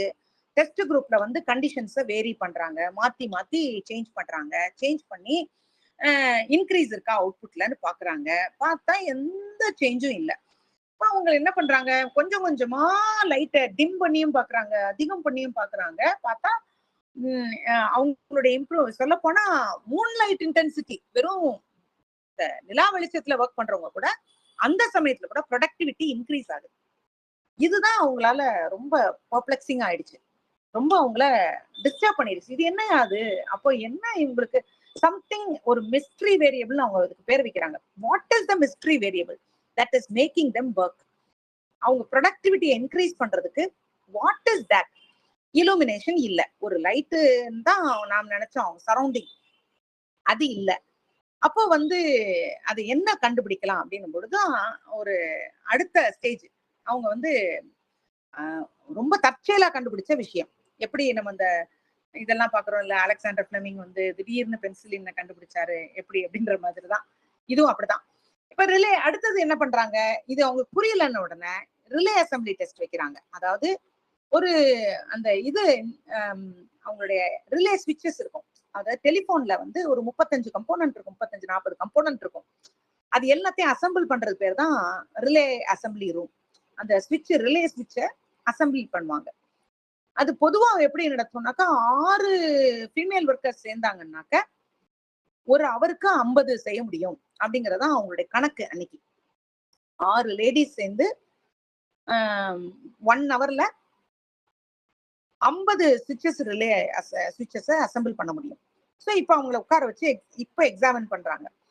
நிறைய ஒர்க் கண்டிஷன்ஸ் எல்லாம் மாத்துறாங்க. இந்த கண்ட்ரோல் குரூப்பை நார்மலா ஒர்க் பண்ண வச்சுட்டு இந்த டெஸ்ட் குரூப்புக்கு ஒர்க்கிங் ஹவர்ஸா மாத்துறாங்க, சீக்கிரம் வர வைக்கிறாங்க, லேட்டா வர வைக்கிறாங்க, ரெஸ்ட் பிரேக் இடையில விட்டு பாக்குறாங்க, இன்சென்டிவ்ஸ் கொடுத்து பாக்குறாங்க.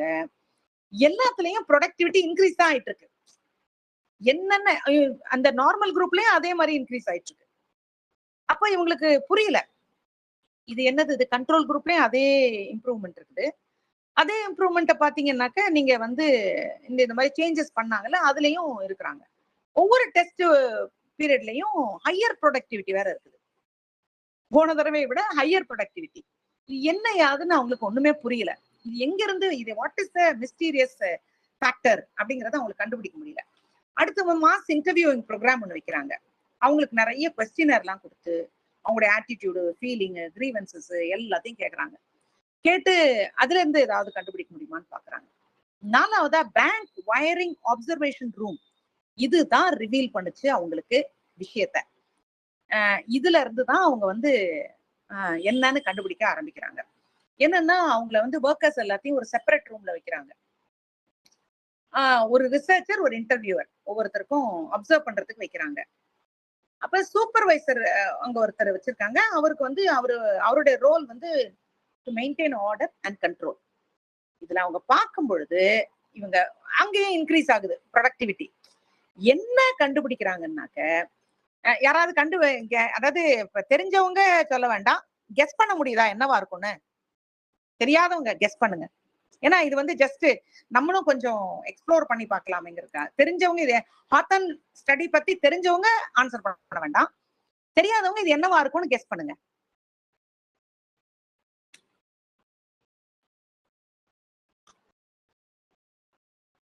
தப்பா இருந்தா தப்பே. என்னமா ஒரே மோட்டிவ் வந்து அந்த ப்ராடக்ட்ட ரெடி பண்றது மட்டும் தான் ஒரே மோட்டிவா இருக்குமா? ஆமா, ப்ராடக்ட்ட ரெடி பண்றதுதான். அவங்க இங்க எங்க கொண்டு வர்றாங்க தெரியுமா? உங்களுக்கு மியூட் பண்ணிக்கோங்க, சொல்றேன். உங்க சவுண்ட மியூட் பண்ணிக்கணும். அவங்க இதை எங்க கொண்டு வர்றாங்க தெரியுமா? somebody wanted to try and say something? இல்ல சரி. somebody else wanted to try and say something? இல்ல சரி, நான் போயிடுறேன். அவங்க என்ன கொண்டு வர சொல்றாங்க, கடைசியில கொண்டு வர்றாங்கன்னா, அதாவது தொடர்ந்து அவர்களை கண்காணிக்கிறாங்க பாருங்களேன்.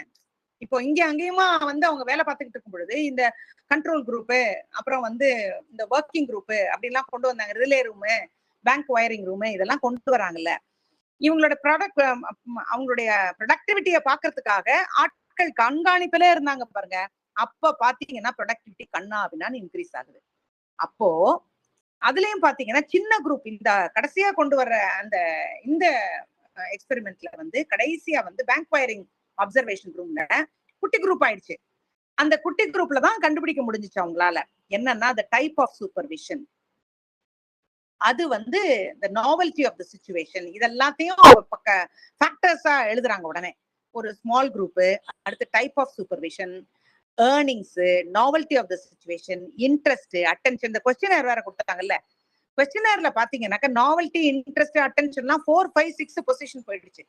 அப்ப என்ன அவங்களை ரொம்ப இது பண்ணுச்சுன்னா, ஒண்ணு சின்ன குரூப், ரெண்டாவது அவங்களுக்கு சூப்பர்விஷன், ஸ்மால் குரூப் டைனமிக்ஸும் டைப் ஆஃப் சூப்பர்விஷன், இது ரெண்டு தான் அவங்கள இம்ப்ரூவ் பண்ண வைக்குது. அப்ப இது பாருங்களேன், அதாவது நம்ம வந்து அந்த எவ்வளவு பெரிய பெரிய நிறுவனங்கள்லயும் குட்டி குட்டியா ஆக்கி ஒரு சின்ன குரூப் ஆக்கி குரூப் கொஹெஷன் கொண்டு வந்துட்டு சூப்பர்வைசரி ஸ்டைல மாத்திட்டோம்னா அவங்களுடைய ப்ரொடக்டிவிட்டி இன்க்ரீஸ் ஆகும். இப்படிங்கிறது தான் அவங்க கடைசியில கொண்டு வந்தது. இதுதான் அந்த workers in relay room rank their preferences as small group, type of supervision, earning அப்படின்னு 3 கொண்டு வர்றாங்க அப்படின்னு சொன்னோமே அது. இதுதான் வந்து ஃபர்ஸ்ட் லெசன். இதுல ஏதாவது டவுட் இருக்கா? நம்ம டக்குன்னு போயிடலாமா குளோபலைசேஷன் அண்ட் டைவர்சிட்டிக்கு? ஒன்னும் பெருசா டவுட் இருக்க வாய்ப்பு இல்ல. Shall I go? இல்ல கடைசியா நம்ம क्वेश्चन ஆன்சர் செஷன் வச்சுக்கலாம். குளோபலைசேஷன் போயிடுறேன். குளோபலைசேஷன் எடுத்துக்கிட்டீங்கன்னாக்க குளோபலைசேஷன், டைவர்சிட்டி அண்ட் எத்திக்ஸ், இது 3 தான் நம்ம வந்து இப்போ வந்து ஆர்கனைசேஷனல் பிஹேவியர்ல ஒரு பேரடைம் ஷிஃப்ட கொண்டு வந்து இதை பத்தி திங்க் பண்ண வைக்குது அப்படின்னு பாக்குறோம். அதுல டிஃபைனிங் ஆர்கனைசேஷனல் பிஹேவியர், அதுக்கு நீங்க வந்தீங்கன்னா ஆர்கனைசேஷனல் பிஹேவியர்ன உடனே அவங்க இப்ப என்ன சொல்றாங்கன்னாக்கா, ஆர்கனைசேஷனல் பிஹேவியர்ங்கிறது இட் இஸ் மோர், அது வந்து ஒரு அகாடமிக் டிசிப்ளின் அப்படிங்கிறது மாறி, அதாவது ஆர்கனைசேஷனல் பிஹேவியரை ஒரு அக்செப்டட் அகாடமிக் டிசிப்ளின் அப்படின்னு கொண்டு வந்துட்டு அதுக்கு ஒரு ரிச் ஹிஸ்டாரிக்கல் பேக்ரவுண்ட் இருக்கு. அதுதான் ஹாத்தர்ன் ஸ்டடீஸ், அதுக்கப்புறம் சயின்டிபிக் மெத்தடாலஜி இருக்கு அப்படின்னு ஒரு பெரிய ஒரு ஒரு ஆர்கனைஸ்டு ஸ்ட்ரக்சருக்குள்ளார கொண்டு வர்றாங்க. அதனாலதான் ஆர்கனைசேஷனல் பிஹேவியரை இது தியரிட்டிக்கலி ஓரியன்டட். ஏன்னா அதுல சில தியரிஸ் இருக்குது, மைக்ரோ லெவல் வரைக்கும் கீழே வந்து நம்ம பார்க்க வேண்டிய விஷயம் அப்படிங்கிறாங்க. ஆர்கனைசேஷன் தியரிங்கிறது ஃபோக்கஸ்ட் ஆன் மேக்ரோ லெவல். அடுத்து கொஞ்சம் outer side organisation structure, design அதுல எல்லாம் இருக்கிறது. அடுத்து ஆர்கனைசேஷன் டெவலப்மெண்ட்னு உள்ளுக்குள்ளார இருக்குது. அது வந்து இம்ப்ரூவிங் த ஆர்கனைசேஷன் எஃபெக்டிவ்னஸ்.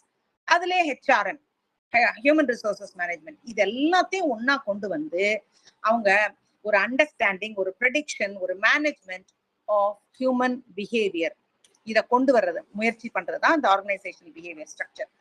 இப்போ இதுல வந்து இந்த மைக்ரோ அண்ட் மேக்ரோன்னு ரெண்டு கொண்டு வந்துட்டாங்க. அந்த மைக்ரோல ஆர்கனைசேஷன் தியரியை கொண்டு வந்துட்டாங்க, மேக்ரோல ஆர்கனைசேஷன் பிஹேவியரை கொண்டு வந்துட்டாங்க.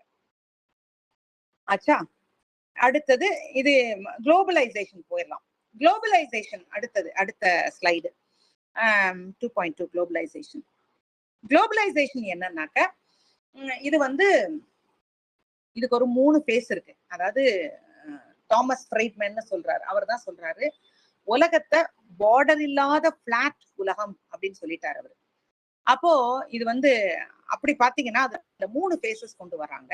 ஒண்ணு 1492ல இருந்து 1800 வரைக்கும் கண்ட்ரீஸ் குளோபலைசிங்க பார்த்தோம்.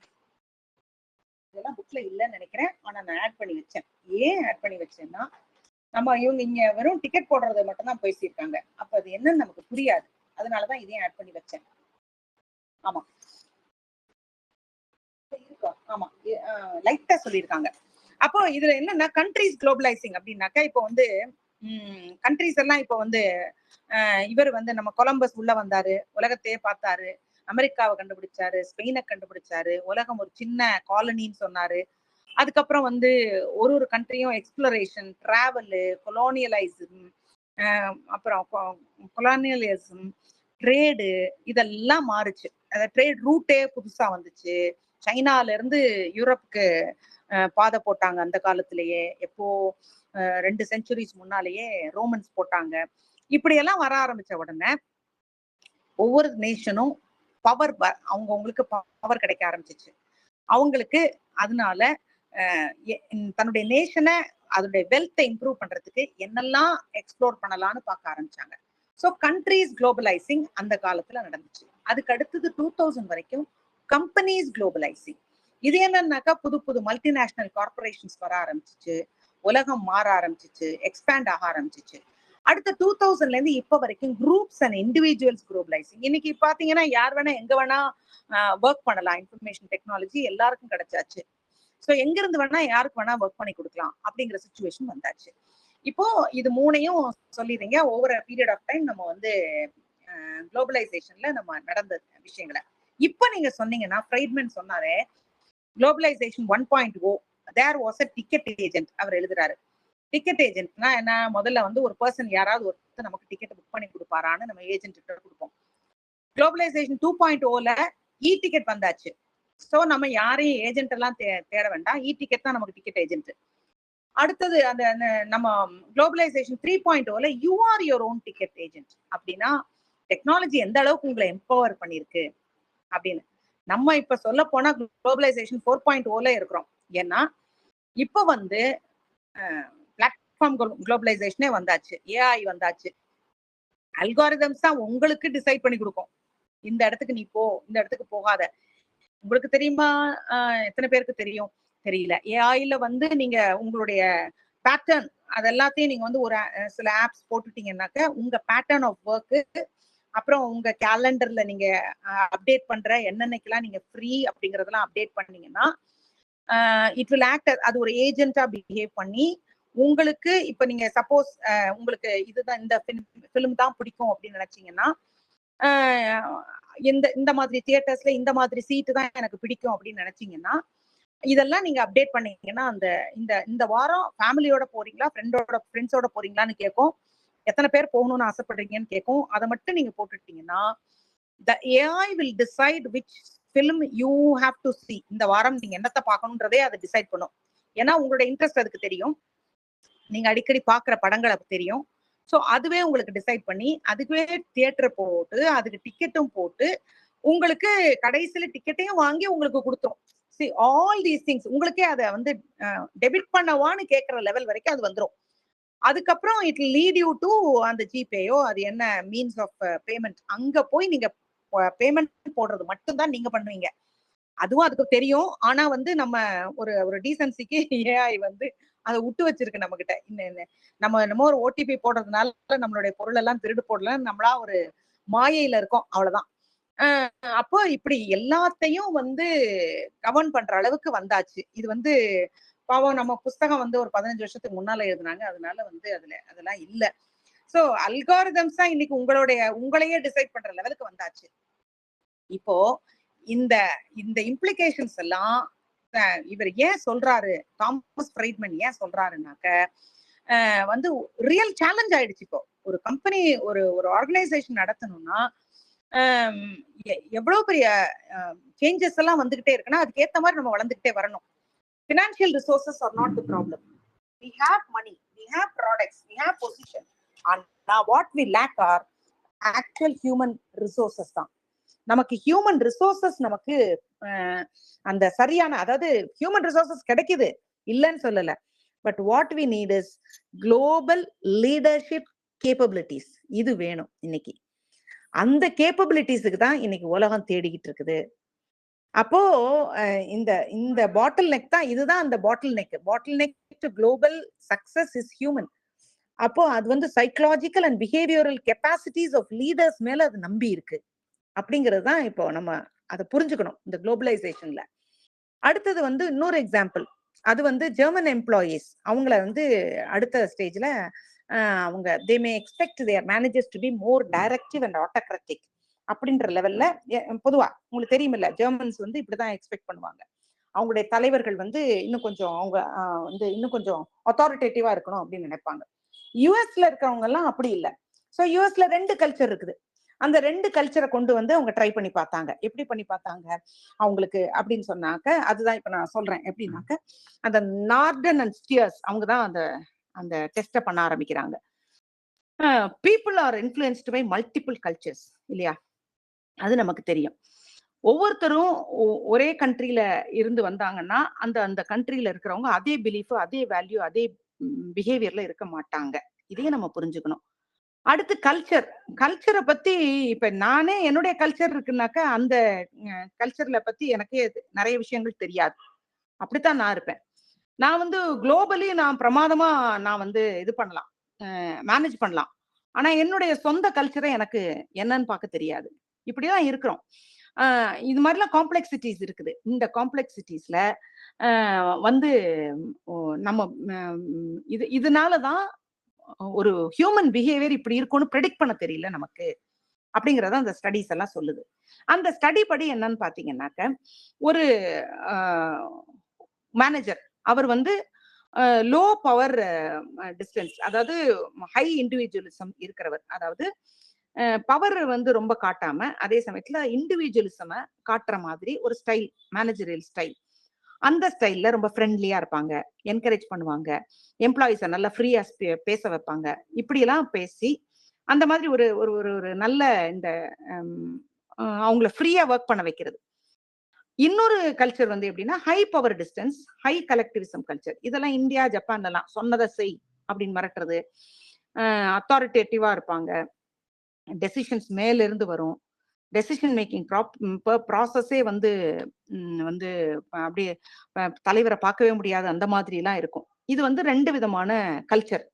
இந்த 2 விதமான கல்ச்சர்லயும் வந்து இவங்க ட்ரை பண்ணி பாக்குறாங்க. அதாவது எப்படி ட்ரை பண்ணி பாக்குறாங்கன்னா, ஜெர்மன்ஸ் வந்து அத்தாரிட்டிக்கு கீழ்ப்படிவாங்களே, அந்த இடத்துல போய் எம்ப்ளாயீஸ் வந்து ஃப்ரீயா இருக்கிற அந்த low power distance and high இண்டிவிஜுவலிசம்ல யூஎஸ் மேனேஜரை போட்டா அவங்க ஒர்க் பண்ணலையாம்.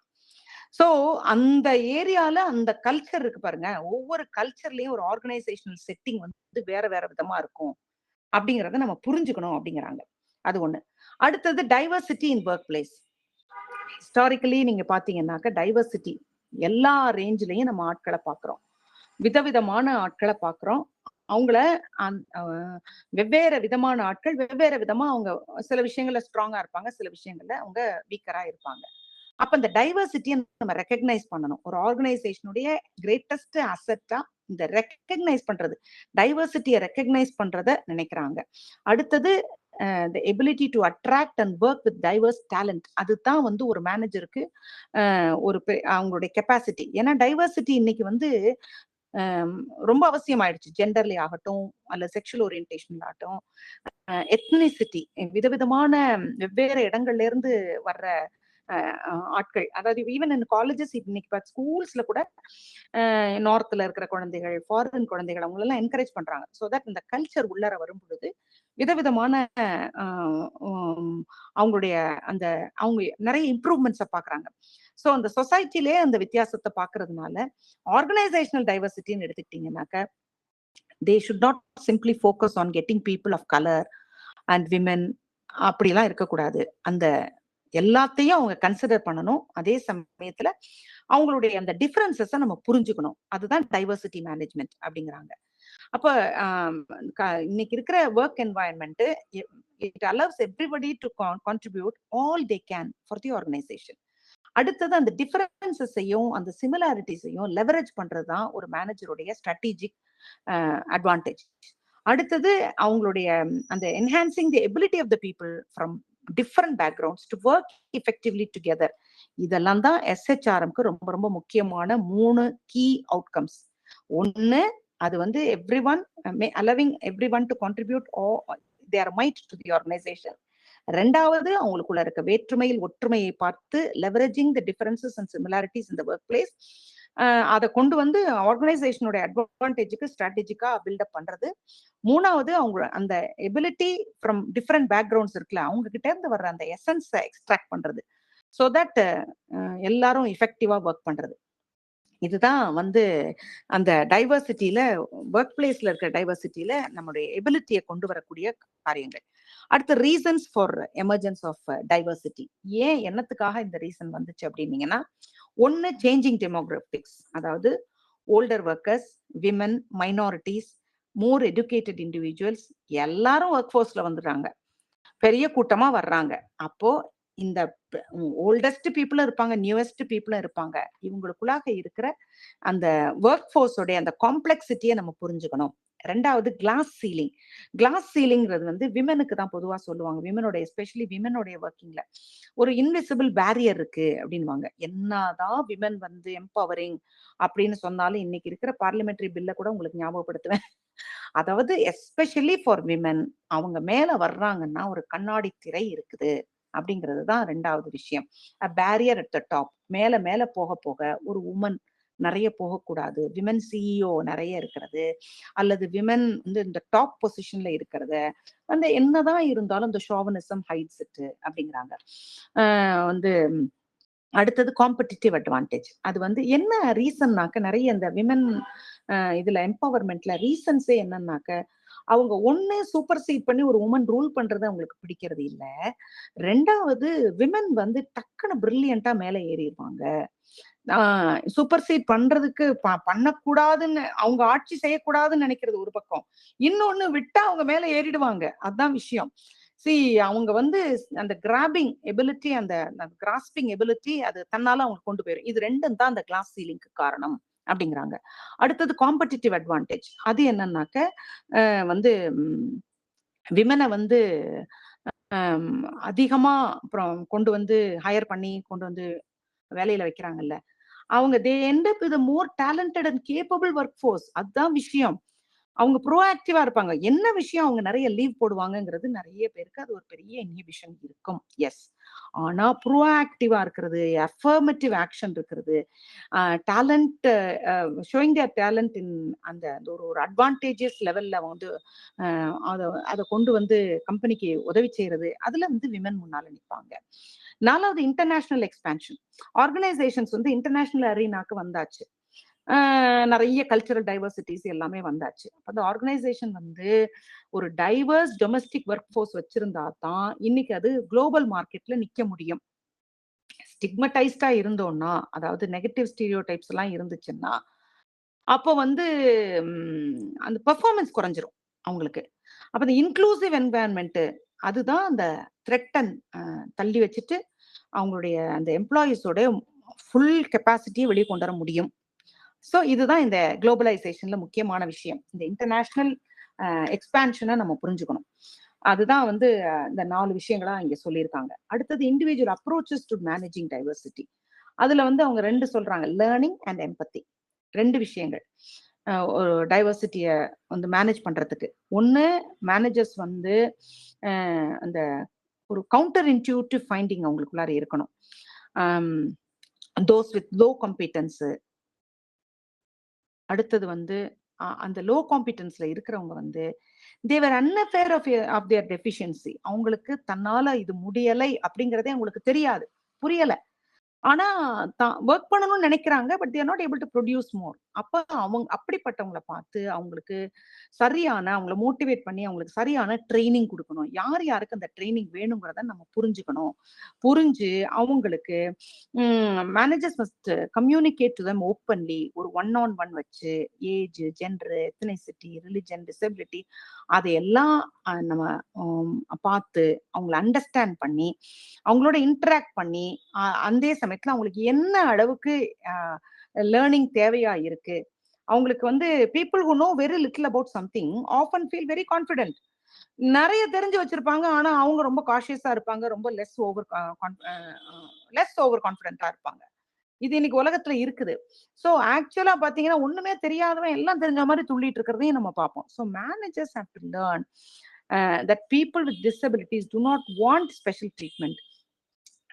ஆக்சுவலா தெரியாதவங்க எனக்கு எல்லாம் தெரியும்ன்ற மாதிரி தான் நடந்துக்குவாங்க. So they must know to whom actual training has to be important.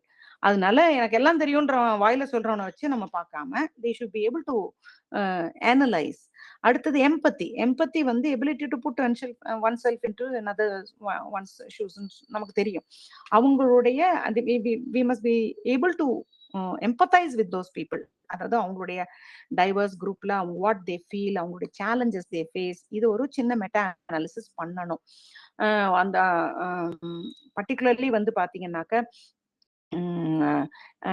Women பாத்தீங்கன்னாக்க நிறைய அவங்க சொல்றாங்க meta analysis of 62 studies of gender differences in ஹராஸ்மெண்ட்ல பாத்தீங்கன்னா அவங்களுக்கு லேடிஸுக்கு ஹாஸ்டைல் ஒர்க் என்வாயன்மெண்ட்ஸ் இருக்குது. வேணும்னே அவங்களுக்கு டிஸ்ரிகார்ட் பண்றாங்க, டெரோகேட்டரியா பேசுறாங்க, மோசமா பேசுறது, அவங்கள பார்த்து மோசமா பேசுறது, அப்புறம் டேட்டிங் ப்ரெஷர் கொடுக்கறது, வேணும்னே பிசிக்கல் கான்டாக்ட் அந்த மாதிரிலாம் பண்ணி அவங்கள வந்து பில்கில் பண்றது, இதெல்லாம் வந்து ஆர்கனைசேஷன்ஸ்ல பெரிய concerns. Where people lot of people work, அங்க வந்து இந்த மாதிரி ஒரு ப்ரெஷர் எல்லாம் அவங்க மேல போடுறத நம்ம வந்து பார்த்துட்டு நம்ம சும்மா இருக்க முடியாது. அதே சமயத்துல வந்து அந்த அவங்களுடைய அந்த ப்ரெஷர்ஸை புரிஞ்சுக்கிறதுக்கு மேனேஜர்ஸ் வந்து they should empathize with ambivalence. ஒரே நேரத்துல அவங்களுக்கு சந்தோஷமும் கவலையும் அந்த மாதிரி இருந்துச்சுன்னு சொன்னாக்க they are pleased about the pay. அதனாலதான் சந்தோஷங்கிறேன். கவலை என்னன்னாக்க கன்சர்ன்ஸ் நிறைய இருக்குது. இந்த மாதிரி நான் போனேன்னாக்க இப்படிப்பட்ட எக்ஸ்பெக்டேஷன்ஸ் எல்லாம் அவங்ககிட்ட இருக்கே அப்படின்னு சொல்லிட்டு, அது நம்ம வந்து ஒரு மேனேஜர், ஒரு அஸ்டியூட் மேனேஜர், ஒரு புத்திசாலி மேனேஜர் இதெல்லாம் கண்டுபிடிச்சு அவங்கள சரியான கைடன்ஸ் கொடுக்கறதுக்கும் பேக்கப் சப்போர்ட் கொடுக்கறதுக்கும் ரெடியா இருக்கணும் அப்படிங்கிறது தான் அதுல இங்க அவங்க சொல்லி இருக்கிற விஷயம். நம்ம 2.5 முடிச்சிட்டோம் திவ்யா. 2.6 எத்திக்ஸ்க்கு வந்துட்டோம். ethics and ethical behavior in organization. அது வந்து என்னன்னாக்கா we are facing new realities and for that we need a new body of knowledge. அதாவது என்னன்னா எத்திக்கல் பிஹேவியர் இப்போ ஒரு பெரிய முக்கியமான விஷயமா ஷேப் ஆயிருச்சு. அதுல வந்து மெயினா அவங்க கல்ச்சுரல் இன்ஃப்ளூயன்சஸ் 3 கொண்டு வராங்க. Organisational influences, external forces. Cultural இன்ஃப்ளூயன்சஸ்னாக்கா family, friends, neighbours, education, religion and the media. Organisational இன்ஃப்ளூயன்ஸ்னாக்க ethical code, role model, policies, rewards, இதெல்லாம் ஆர்கனைசேஷன் கொடுக்கறது. External forces political, legal, economic and international developments. இந்த factors எல்லாம் ஒன்னோட ஒன்னு இன்டர்டிபெண்டா நம்முடைய எத்திக்கல் பிஹேவியரை ஷேப் பண்ணுது அப்படின்னு அவங்க சொல்ல வர்றாங்க.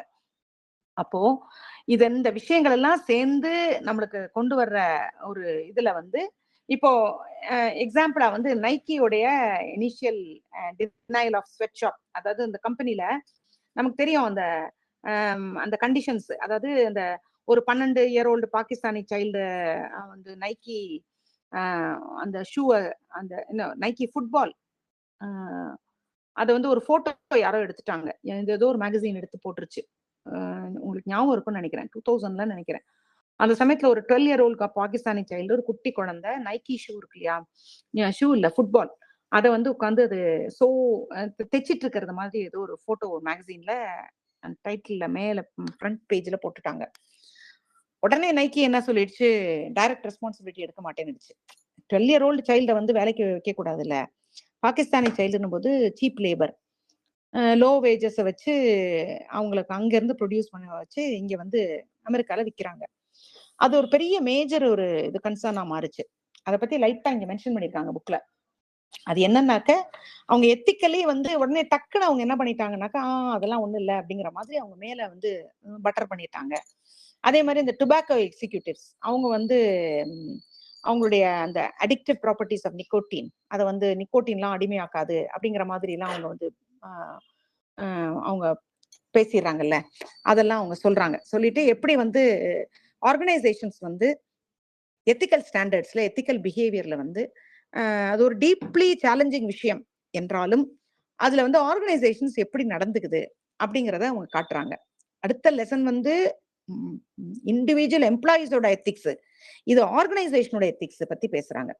எத்திக்ஸ்ல வந்து டெக்ஸ்ட் வந்து ஒரு புத்தகத்துல வந்து எத்திக்ஸ் குவிக் டெஸ்ட் எம்ப்ளாயிஸ்க்கு யாரெல்லாம் வந்து டைலமால இருக்கிறாங்களோ அவங்கள்ட்ட வந்து, is the action legal, is it really right, who will be affected, does it fit the company's values, how would I feel afterwards, how would I look into the newspaper, how would it look in the newspaper, இதெல்லாம் கொஞ்சம் யோசிக்கணும் அப்படிங்கிறாங்க.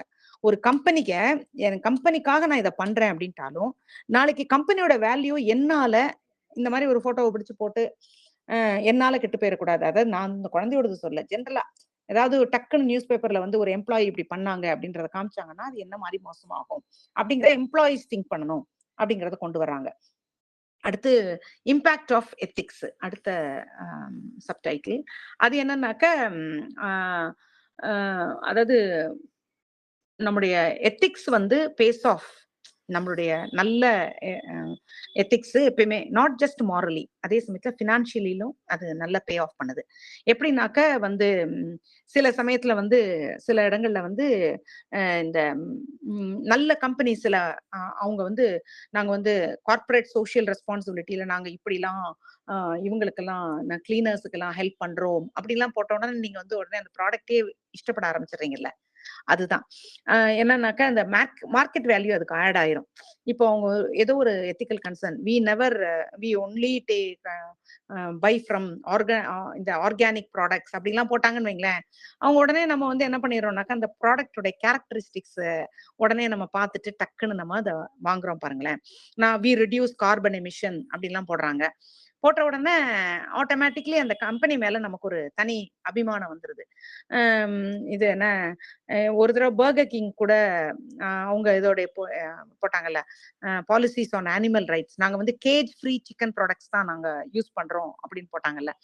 அது மாதிரி எல்லாம் சில ஒரு அந்த ஆர்கனைசேஷனுக்குன்னு உரிய சில டெடிகேட்டட் எத்திக்ஸ் ஆஃபீஸர் வச்சிருப்பாங்க. அவங்க வந்து அவங்களுக்கு ஒரு பொசிஷனை கொடுத்துட்டாங்க. அவங்க வந்து இந்த மாதிரி ஒரு எத்திக்கல் ஒரு வேல்யூவை ஆட் பண்றாங்க. இதெல்லாம் ஆர்கனைசேஷன்ஸ்ல இருக்குது அப்படிங்கிறத கொண்டு வராங்க. இதெல்லாம் வந்து குளோபலைசேஷனுக்கு அடியில. தேர்ட் லெசன் எத்திக்கல் பிஹேவியர் இன் ஆர்கனைசேஷன் போது இண்டிவிஜுவல் எத்திக்ஸ் ஆஃப் எம்ப்ளாயீஸ் கொண்டு போறாங்க. அதுல வந்து என்னன்னாக்க, ஒரு cheating, டிசெப்ஷனு, organisational misconduct, we are இந்த third lesson now. Third lesson போயிடலாம் திவ்யா. சீட்டிங்கு, டிசெப்ஷனு, ஆர்கனைசேஷனல் மிஸ்காண்டக்ட், அப்புறம் வந்து வேற அன்எத்திக்கல் பிஹேவியர், இதெல்லாம் வந்து இன்னைக்கு சொசைட்டில ஒரு பெரிய சேலஞ்சா மாறிடுச்சு. அப்போ இதை வந்து எப்படி இது வந்து ஒரு கம்பெனி, அந்த கம்பெனிலையும் தகுதித்தம் இருக்கு, இண்டிவிஜுவல்ஸ் கிட்டையும் தப்பு இருக்கிறத நம்ம பாக்குறோம். இப்போ எக்ஸாம்பிள் இங்க வந்து பெர்னார்ட் மெடாஃப்னு ஒருத்தரை கொடுத்திருக்காங்க புக்ல. இந்த மெடாஃப்ன்றவர் வந்து ஒரு பெரிய இன்வெஸ்டர். அவர் வந்து ஏமாத்திட்டாரு அப்படின்னா, நம்ம எக்ஸாம்பிள் வச்சுக்கணும்னா சத்யம் கம்ப்யூட்டர் சர்வீசஸ் நமக்கு தெரியும், பைராஜு ராமலிங்கராஜு அவர் இருக்காருல்ல. அவர் என்ன சொல்லிட்டாரு, இந்தியன் கம்பெனி ஐடி கம்பெனில வந்து லாபம் நிறைய இருக்கு அப்படின்ற மாதிரி காமிச்சு ஷேர் எல்லாம் கனாபினான்னு மேல கொண்டு வந்தாரு. கம்பெனி எல்லாம் நல்லா போகுது அப்படின்னு நம்ப வச்சாரு. ஆனா அவரே ஐ ஹவ் கமிட்டட் ஃப்ராட் அப்படின்னு அவரே ஒத்துக்கிட்டாரு 2009ல. அப்போ உடனே என்ன ஆயிடுச்சு, அந்த சத்யம் கம்பெனி கம்ப்யூட்டர் சர்வீசஸ் மேல எல்லாருக்கும் இருக்கிற நம்பிக்கை போச்சு சடனா. இது மாதிரி நம்ம நிறைய பார்த்திருக்கிறோம். கோயம்புத்தூர்ல இருக்கிறவங்க, நான் இப்ப கோயம்புத்தூர்ல இருக்கிறேன், கோயம்புத்தூர்ல இருக்கிறவங்க நிறைய பார்த்திருப்பாங்க. ஏகப்பட்ட சீட்டு கம்பெனிஸ் நிறைய பேரை பைத்தியங்களா அலைய வச்சுச்சு 80ஸ்ல 90ஸ்ல எல்லாம். அந்த மாதிரி எல்லாம் நிறைய பேர் வந்து எத்திக்கல் வேல்யூஸ் எல்லாம் அன்எத்திக்கல் பிஹேவியர்னால பப்ளிக்கோடைய அந்த ஒரு அவங்க முன்னால ஒரு மொராலிட்டியை கெடுத்துக்கிறது இல்லையா நம்ம பாக்குறோம் இன்னைக்கு. அன்எத்திக்கல் பிஹேவியரை பத்தி இந்த லெசன் எடுக்கிறாங்க. என்ன அப்படின்னாக்க ஒரு கியூமுலேட்டிவ் இம்பாக்ட் தான் பொதுவா அன்எத்திக்கல் பிஹேவியரை கொண்டு வருது. அதாவது ஒரே தடவையில திருட்டுத்தனத்தை டபால் யாரோ பண்றவங்க ஒரு சிலர் தான் இருக்கலாம். நிறைய பேர் வந்து சின்ன சின்ன விஷயங்களை, அது அந்த பில்ஃபரேஜஸ், குட்டி குட்டி திருட்டு அப்படிங்கறதெல்லாம். நான் இதுல வந்து ஒரு எக்ஸாம்பிள், ஒரு ஸ்டோரி சொல்லணும்னு நினைச்சேன். அது என்னன்னாக்க, ஒருத்தன் வந்து ஒரு கம்பெனி, ஒரு பெரிய கம்பெனில வேலை பார்த்துருக்கான், ஒரு புவர் ஃபெலோ. அவன் வந்து ஒரு அந்த வெளியில போகும்பொழுது எல்லாரையும் செக் பண்ணி அனுப்புவாங்க, ஒரு வீல் பேரோ எடுத்துட்டு வரான். அப்போ அந்த வீல் பேரோ எடுத்துட்டு வரும்போது அதுல என்ன இருக்கு அப்படின்னு பார்க்கும்போது அவன் சொல்றான், அண்ணா இதுல வந்து வெறும் மரத்தூள் தான் நான் எடுத்திருக்கிறேன், மரத்தூள் வீட்டுக்கு எனக்கு யூஸ் ஆகும், இங்க வந்து குப்பையில தான் போடுறீங்க, அதை நான் வீட்டுக்கு எடுத்துட்டு போறேன் அப்படின்னு உடனே அந்த இவன் அலோவ் பண்ணிடுறான், அந்த செக்யூரிட்டி கார்டு அலோவ் பண்ணிடுறான். அவன் எடுத்துட்டு போறான். செகண்ட் டே ஒரு வீல் பேரோல இதே, இந்த செகண்ட் டேவும் அவன் வந்து இதை எடுத்துட்டு போறான், இந்த அந்த அந்த சாடஸ்ட் அலோவ் பண்றாங்க. It goes on for some time. ஒவ்வொரு தடவையும் அவன் வந்து உள்ளுக்குள்ளாரெல்லாம் அந்த செக்யூரிட்டி தேடி பார்ப்பான். அது வந்து அந்த கம்பெனிக்கு வந்து அந்த இது சாடஸ்ட் தேவையில்லை. ஒவ்வொரு தடவையும் உள்ளரெல்லாம் ஆராய்ஞ்சு பார்ப்பான். ஆராய்ஞ்சு பார்த்தா எதுவுமே இருக்காது. So every time he allows it. கடைசியில அப்புறம் ஒரு நாள் என்ன பண்றான், இந்த ஆளு ரிட்டையர் ஆகிற ஸ்டேஜ். அப்போ உடனே அவர் வெளியில வரும்பொழுது, ஆனா சம்திங் ஃபிஷ்ஷி அப்படின்றத நினைக்கிறாரு. ஆனா அவரால் கண்டுபிடிக்க முடியல. சோ எவ்ரி டைம் அவன்கிட்ட கேட்டே இருப்பாரு. அவன் சொல்லுவான், இல்லவே இல்லை, நான் ஒன்னும் திருடல, நீங்க வேணா பாருங்கன்றான்.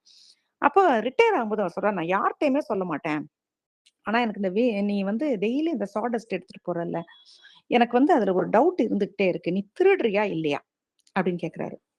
இல்லங்க, நான் வந்து வெறும் இந்த மரத்தூள் தான் எடுத்துட்டு போறேன் அப்படிங்கிறான். அப்போ அவர் சொல்றாரு, இல்ல தயவு செய்து நீ எனக்கு சொல்லு, எனக்கு மண்டே வெடிச்சிரும் போல இருக்கு, நான் வந்து இவ்வளவு நாள் ஆயிட்டு நான் ரிட்டையர் ஆகுறேன், நான் வில் நாட் டெல் எனிபடி, எனக்கு சொல்லு அப்படின்னு. அப்போ அவன் சொல்றான், ஆக்சுவலி அவர் ஸ்டீலிங் ஒன்லி த வீல் பேரோஸ்ங்கிறான். புரிஞ்சுதுன்னு நினைக்கிறேன். அவன் வந்து அந்த வண்டியை எடுத்து அந்த வண்டியை தான் திருடிட்டு போறான் ஒவ்வொரு நாளும். அதுக்குள்ள இருக்க சாடஸ்ட தான் இவங்க பாக்குறாங்க. So it is not a big deal, no one gets hurt அப்படின்னு தான் நம்ம நினைக்கிறோம். நினைச்சிட்டு சின்ன சின்னதா நம்ம செய்யறோம் அப்படிங்கிறதுக்கு அந்த அந்த நார்மலைசேஷன் நம்மளுடைய லைஃப்ல வந்து பாத்தீங்கன்னாக்க அது ஒரு கொஞ்சம் கொஞ்சமா கியூமுலேட்டிவா மாறி மாறி மாறி அது டேஞ்சரஸா மாறுது. ஆர்கனைசேஷன்ஸ் வந்து யாராவது எக்ஸாம்பிள்ஸ் வச்சிருந்தீங்கன்னா ப்ளீஸ் சொல்லுங்க. குட்டி குட்டியா திருடி அவங்க பெரிய ஆளா மாறுறது, அந்த மாதிரி இது பண்றதுக்கெல்லாம் நம்ம முடிச்ச உடனே, லெசன் முடிச்ச உடனே ஒரு 5 மினிட்ஸ் நம்ம வந்து அதை பத்தி நம்ம பேசுவோம். ஆர்கனைசேஷன்ஸ் வந்து இப்ப இந்த லெசன் முடிச்சிருக்கோம். சாரி, எஸ், இல்ல இந்த இதுக்கு பெஸ்ட் எக்ஸாம்பிள்லாம் இந்த சதர் மூவி வந்துச்சுல, ஃபுல்லா ஃப்ராட் பண்ணுவானே ஃபர்ஸ்ட்ல இருந்து லாஸ்ட் வரைக்கும். எதுல? சதுரங்க வேட்டைன்னு ஒரு மூவி வந்துச்சுல மேம், சதுரங்க வேட்டைன்னு சொல்லிட்டு, அதாவது சும்மா மண்புழுவை கூட பாம்புன்னு சொல்லிட்டு 4 லட்சம் 5 லட்சம் சேல்ஸ் பண்ணுவானுங்க, நோட்டீஸ் கொடுத்துட்டு கோல்டு ஃப்ரீ. தெரியல நீங்க சொல்லுங்க. இது அந்த பெரிய இந்த இஷ்யூ வந்து கலைமகள் ஃபைனான்ஸ், ஈமு கோழி எல்லாம் பாத்தீங்கன்னா ஒரு டைம்ல பயங்கர பீக்ல இருந்துச்சு மேம். ஈமு கோழி அந்த முட்டை எல்லாம் விற்கிறாங்கன்னு சொல்லிட்டு அப்புறமா வந்து அது சுத்தமா கம்ப்ளீட்டா எல்லாத்தையும் அப்படியே ரோட்ல போட்டு விட்டு போயிட்டாங்க. ஆமா.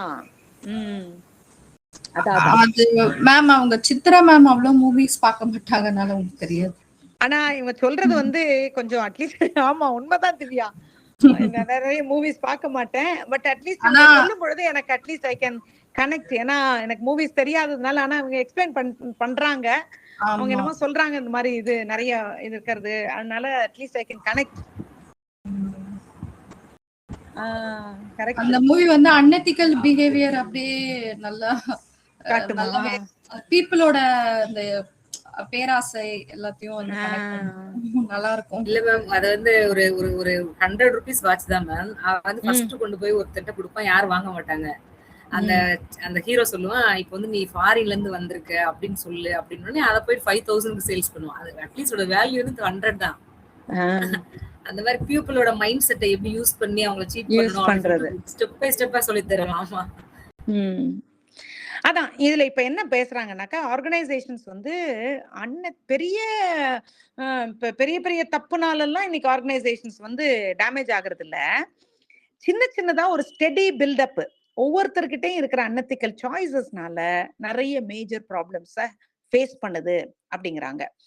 அந்த எம்ப்ளாயீஸ் தெஃப்ட் எதனால வருது அப்படிங்கிறத பார்த்தாக்க தே லூஸ் ஹெவிலி. ஒவ்வொரு வருஷமும் பாத்தீங்கன்னா எம்ப்ளாயீஸ் தெஃப்ட்னால, உள்ள இருக்கிறவங்களே திருடுறதுனால, அந்த பீப்புள் நார்மலா பாத்தீங்கன்னா தே வேல்யூ ஆனஸ்டி.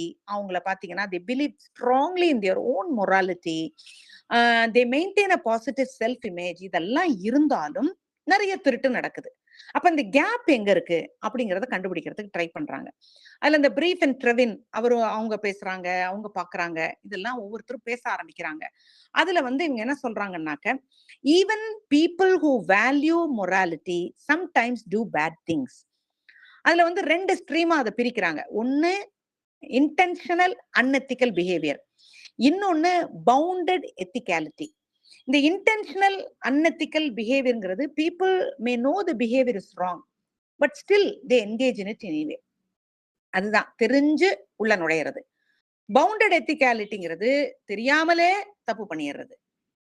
நாங்க வந்து இது அன்எத்திக்கலா பண்றோன்றது தெரியாமலே உள்ள மாட்டிக்கிறது. ரெண்டுமே ஆர்கனைசேஷனுக்கு லாஸ் தான்.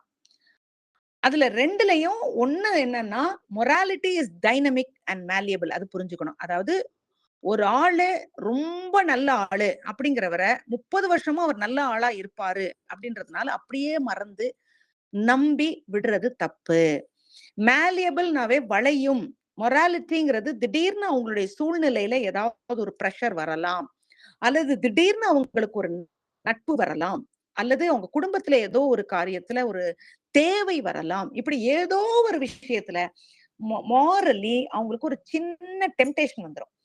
இந்த டெம்டேஷனை if they fail to resist that temptation or if they fail to recognize when a moral issue is at stake, அந்த moral blindness சொல்றாங்களே, அங்க எத்திக்கல் வேல்யூஸ் ஃபேட் ஆயிருது அப்படிங்கிறாங்க. அப்போ ப்ரெஷரா இருக்கலாம், அல்லது தினம் செஞ்சுட்டே போறதுனால கவனிக்காம இருக்கிறதுனால இருக்கலாம், அல்லது எல்லாரும் பண்றாங்க நாம் பண்ணா என்ன அப்படின்னு நினைக்கலாம், அல்லது வந்து சில நேரத்துல வந்து நம்ம என்ன பண்ணிடுவோம்னாக்க நேரா போய் சொல்லாம என்னன்னாக்க 10ஓட 11 அப்படின்னு சொல்லிட்டு ஜஸ்ட் நம்பர் ஆட் பண்ற மாதிரி பண்றது இருக்கலாம், அல்லது அவுட்கம்ஸ், அதாவது அதுல இருந்து வர்ற சக்சஸ், அதுல இருந்து வர்ற சந்தோஷத்துல நம்ம கொஞ்சம் குளிர்காயிரவங்களா இருக்கலாம். இதெல்லாம் வந்து என்ன ஆயிடுதுன்னாக்க நம்மளுடைய அந்த எத்திக்கல் அந்த வேல்யூஸ அந்த ஒரு ஆர்கனைசேஷன்ல காணாமிக்கிறது. அது 3 இம்பார்ட்டன்ட் டிஸ்டிங்ஷன்ஸ் அவங்க சொல்றாங்க. ஒன்னு எத்திக்கல் அவேர்னஸ், இன்னொன்னு எத்திக்கல் ஜட்ஜ்மெண்ட், அடுத்தது கொக்னிஷன். அந்த அதுக்கான கொக்னிட்டிவ் பயசஸ் என்ன அப்படின்னு. என்ன இந்த எத்திக்கல் அவேர்னஸ் அல்லது என்ன இந்த இதுனாக்க, எத்திக்கல் அவேர்னஸ்ங்கிறது being able to recognise that a situation raises ethical concerns. ஒரு இந்த விஷயத்துல எத்திக்கல் கன்சர்ன் இருக்குது அப்படிங்கிறத அவேர் ஆகுறது, அது புரிஞ்சுக்கிறது. அடுத்தது மேக்கிங் எ டெசிஷன், எது கரெக்ட் அப்படின்னு செய்யறது. மூணாவது கொக்னிட்டிவ் பயஸ், என்ன நம்ம திங்கிங்க எத்திக்கல் பிஹேவியருக்கு ஏற்ற மாதிரி நல்ல இன்டென்ஷனா மாத்திக்கிறது. இந்த 3மே முக்கியம். இதுக்கு இவங்க வந்து அந்த 2 எக்ஸ்பெரிமெண்ட்ஸ அவங்க சொல்றாங்க. இன்டென்ஷனல் டிஸ்ஆனஸ்டி, இந்த 2ஐயும் கொண்டு வராங்க. இப்ப 2 ஸ்ட்ரீம்ஸை திங்க் பண்றாங்க. இன்டென்ஷனல் டிஸ்ஆனஸ்டியும் இன்னொன்னு வந்து அன்இன்டென்ஷனல் டிஸ்ஆனஸ்டியும். இந்த இன்டென்ஷனல் டிஸ்ஆனஸ்டி என்னன்னாக்க, மில்கிராம்ஸ் ஒபீடியன்ஸ் எக்ஸ்பெரிமெண்ட் நமக்கு தெரியும் ஏற்கனவே. அது வேணும்னா நான் திரும்பியும் சொல்லிடுறேன். மில்கிராம்னு ஒருத்தர் ஒரு ஃபேமஸ் எக்ஸ்பெரிமெண்ட் பண்றாரு. என்னன்னா, ஒரு குரூப்பை வந்து அவங்க டீச்சர் ஆக்சுவலா இல்ல, பெரியவங்க தான், லேர்னரும் பெரியவங்க தான். இந்த 2 குரூப்பை பிரிச்சிடறாரு. பிரிச்சுட்டு என்ன செய்யறாருனாக்க, வந்து அந்த டீச்சர்ஸுக்கு வந்து ஒரு பெரிய ஒரு போர்டு மாதிரி கொடுத்துறாரு. அந்த போர்டுல வந்து ஒவ்வொரு சுவிட்சும் முதல்ல 15 வோல்ட்ல ஆரம்பிச்சு அப்படியே மேல மேல மேல மேல மேல மேல போகும். அதாவது ஒவ்வொரு தடவையும் அந்த ஆப்போசிட் சைட்ல இன்னொரு ரூம்ல இவங்க கண்ணுல நேரா பார்க்க முடியாது, இன்னொரு ரூம்ல தான் லேர்னர்ஸ் உட்கார்ந்துருப்பாங்க. இங்க இருந்து டீச்சர் வந்து இந்த ரூம்ல இருந்து கொஸ்டின்ஸ் கேட்பாங்க. கொஸ்டின்ஸ் கேட்க கேட்க அந்த லேர்னர்ஸ் அந்த ரூம்ல இருந்து ஆன்சர்ஸ் சொல்லணும், மைக்ல சொல்லணும். அந்த தப்பான ஆன்சர் ஒன்னொன்னுக்கும் இவங்க அவங்க கையில வந்து இது கட்டியிருப்பாங்க, அந்த ஒரு பேண்ட் ஒண்ணு கட்டியிருப்பாங்க. அது வழியா ஷாக்கு, இங்க இருந்து தப்பான ஆன்சருக்கு 15 வோல்ட் ஷாக் கொடுப்பாங்க. அடுத்து செகண்ட் தப்பான ஆன்சர்னா 15+15 அப்படி அந்த ஷாக் வந்து அதனுடைய இன்டென்சிட்டி ஜாஸ்தி ஆயிட்டே போகும். அப்படி அடுத்தடுத்த ஷாக் கொடுக்கணும். இதுதான் அந்த எக்ஸ்பெரிமெண்ட். ஆக்சுவலா வந்து எக்ஸ்பெரிமெண்ட்ல வந்து அந்த சைட்ல லேர்னர்ல யாருக்கு இவங்களுக்கு எல்லாம் தெரியவே தெரியாது. அந்த சைட்ல உட்கார்ந்து இருந்தவங்களுக்கு +15 கிடையாது, அதை விட கம்மியா தான் வோல்டேஜ் இன்க்ரீஸ் ஆச்சு. ஒண்ணு. ரெண்டாவது அந்தர் சைட்ல இருந்தவங்கள சில ஆக்டர்ஸ் எல்லாமே வச்சிருந்தாங்க. இது வந்து எக்ஸ்பெரிமெண்ட்டுக்காக தானே, சில ஆக்டர்ஸும் ஊன்னு கத்துற மாதிரி. ஆனால் இதுல என்ன அவங்க பார்த்தாங்க, அந்த டீச்சரா இருக்கிறவங்க என்ன பண்றாங்கன்னாக்க, அந்த குரூப்ல உட்கார்ந்து இருந்தவங்கல்ல 60% மேற்பட்டவங்க ஹையஸ்ட் வோல்டேஜ், அதாவது இந்த வோல்டேஜ்லயே அவங்க இன்க்ரீஸ் போட்டுக்கிட்டே இருப்பாங்கல்ல, +15 வோல்ட்னு. அதுல ஒரு இடத்துல பொட்டன்ஷியலி டேஞ்சரஸ்னு போட்டுருவாங்க, அதுக்கு மேல எல்லாம் ரெட் கலர்ல தான் இருக்கும் அந்த சுவிட்சே, அதெல்லாம டச் பண்றாங்க. என்ன இதுல என்ன அவங்களுக்கு என்ன எதனால அப்படின்னா, ஒண்ணு அத்தாரிட்டி சைட்ல இருந்துட்டு டிமாண்ட் பண்ணிக்கிட்டே இருப்பாங்க. அவங்க என்ன சொல்லுவாங்க, இன்னும் ஜாஸ்தி பண்ணுங்க, அடுத்த தப்புக்கு இன்னும் ஜாஸ்தி பண்ணுங்க, நாங்க சொல்றோம்ல நீங்க பண்ணுங்க அப்படின்ற ஒரு பிரஷரை போட்டுக்கிட்டே இருப்பாங்க ஒரு அத்தாரிட்டி. அந்த மாதிரிதான் அந்த எக்ஸ்பெரிமெண்ட். அந்த எக்ஸ்பெரிமெண்ட் வந்து அத்தாரிட்டி வந்து சவுண்ட் கொடுக்க இவங்க வந்து என்ன பண்றாங்க, அது அப்படியே பிஹேவ் பண்றாங்க, ஒபே பண்றாங்க. அது ஒபே பண்ணி அடுத்தடுத்த ஸ்டேஜுக்கு அவங்க கொண்டு போறாங்க.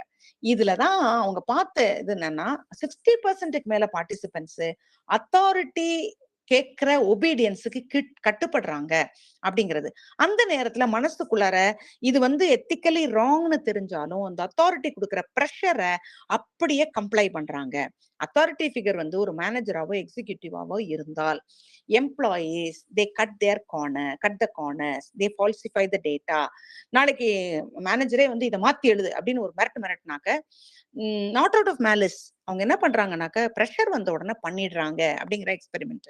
இந்த எக்ஸ்பெரிமெண்ட்ல ஃபைண்டிங் ஜிம்பாப்வேவுடைய ஸ்டான்ஃபோர்ட் பிரிசன் எக்ஸ்பெரிமெண்ட் என்னன்னாக்க, அதுவும் நமக்கு தெரியும். ஸ்டான்ஃபோர்ட் அப்படிங்கிற ஸ்டான்ஃபோர்ட் யூனிவர்சிட்டியில யூஜி ஸ்டூடெண்ட்ஸை கூப்பிட்டு 2 குரூப்பா பிரிக்கிறாரு ஜிம்பாப்வே. அந்த ஆக்சுவலா வந்து ஒரு பிரிசன் செட்டப் ஒண்ணு ரெடி பண்றாரு, நிஜமான பிரிசன் மாதிரியே ஆக்குறாரு. அதுல கொஞ்சம் பேரை வந்து பிரிசனர்ஸா வச்சிடறாரு, கொஞ்சம் பேரை கார்ட்ஸா வைக்கிறாரு, எல்லாம் ஸ்டூடெண்ட்ஸ் தான். ஆனா இது 2 வீக்ஸ் எக்ஸ்பெரிமெண்ட். ஆக்சுவலா அந்த செட்டப்ல வந்து இவங்களுக்கு என்ன முதல்ல இன்ஸ்ட்ரக்ஷன்னாக்க, கார்ட்ஸ் வந்து சில உங்கள்ட்ட ரொம்ப ஸ்டர்னா பிஹேவ் பண்ணுவாங்க, உங்ககிட்ட சில கட்டாய ரூல்ஸ் எல்லாம் கொடுப்பாங்க. Prisoners if you to not agree to what they say you may revolt, நீங்க சத்தம் போடலாம், நீங்க கத்தலாம், இவ்வளவுதான் அவங்களுக்கு முதல்ல சொல்லியிருக்காங்க. உள்ள போனதுக்கு அப்புறம் பாத்தீங்கன்னா கார்ட்ஸுக்கு ரூல்ஸ் எல்லாம் அந்த உள்ள இன்ஸ்ட்ரக்ஷன்ஸ் கொடுக்குறாங்கல்ல, அதுல பாத்தீங்கன்னா பயங்கர ப்ரூட்டலா பிஹேவ் பண்றதுக்கு இவங்களுக்கு இன்ஸ்ட்ரக்ஷன்ஸ் இருக்கு. பிரிசனர்ஸுக்கு அவங்க இன்னும் எவ்வளவு வேணா அவங்க ரிட்டாலியேட் பண்ணலாம் அப்படிங்கிற மாதிரி அவங்களுக்கு இன்ஸ்ட்ரக்ஷன் இருக்கு. சோ இவங்க 2 பேரும் அடிச்சுக்க ஆரம்பிக்கும் பொழுது கார்ட்ஸ் வந்து இவங்களுக்கு சொல்லப்பட்ட இன்ஸ்ட்ரக்ஷனை தாண்டி ப்ரூட்டலா பிஹேவ் பண்றாங்க, ரொம்ப அவங்கள அடக்குறாங்க. அதுல சிலருக்கெல்லாம் டிப்ரெஷன்லாம் வந்துருச்சு, எக்ஸ்ட்ரீம் ஸ்ட்ரெஸ் எல்லாம் வந்துச்சு. 5 நாள்ல இதை வந்து க்ளோஸ் டவுன் பண்ணிட்டாங்க.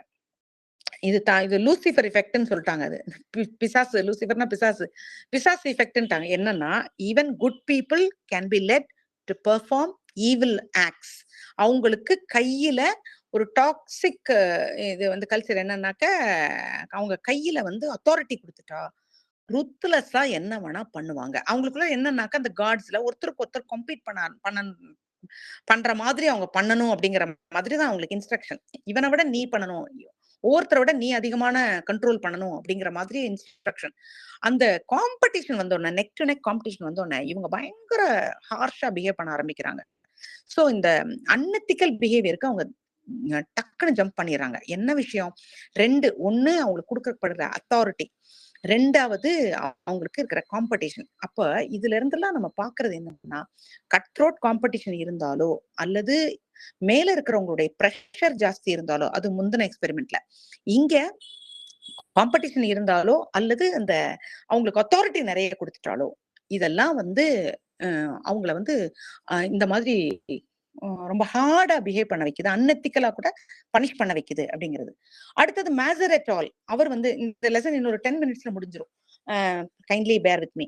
மேசர் எட் ஆல் அவர் வந்து அவரும் அவருடைய குரூப் என்ன பண்ணாங்கன்னா டிஸ்ஆனஸ்டி பேலன்ஸ் அப்படிங்கிறது ஒரு வார்த்தை சொல்றாங்க.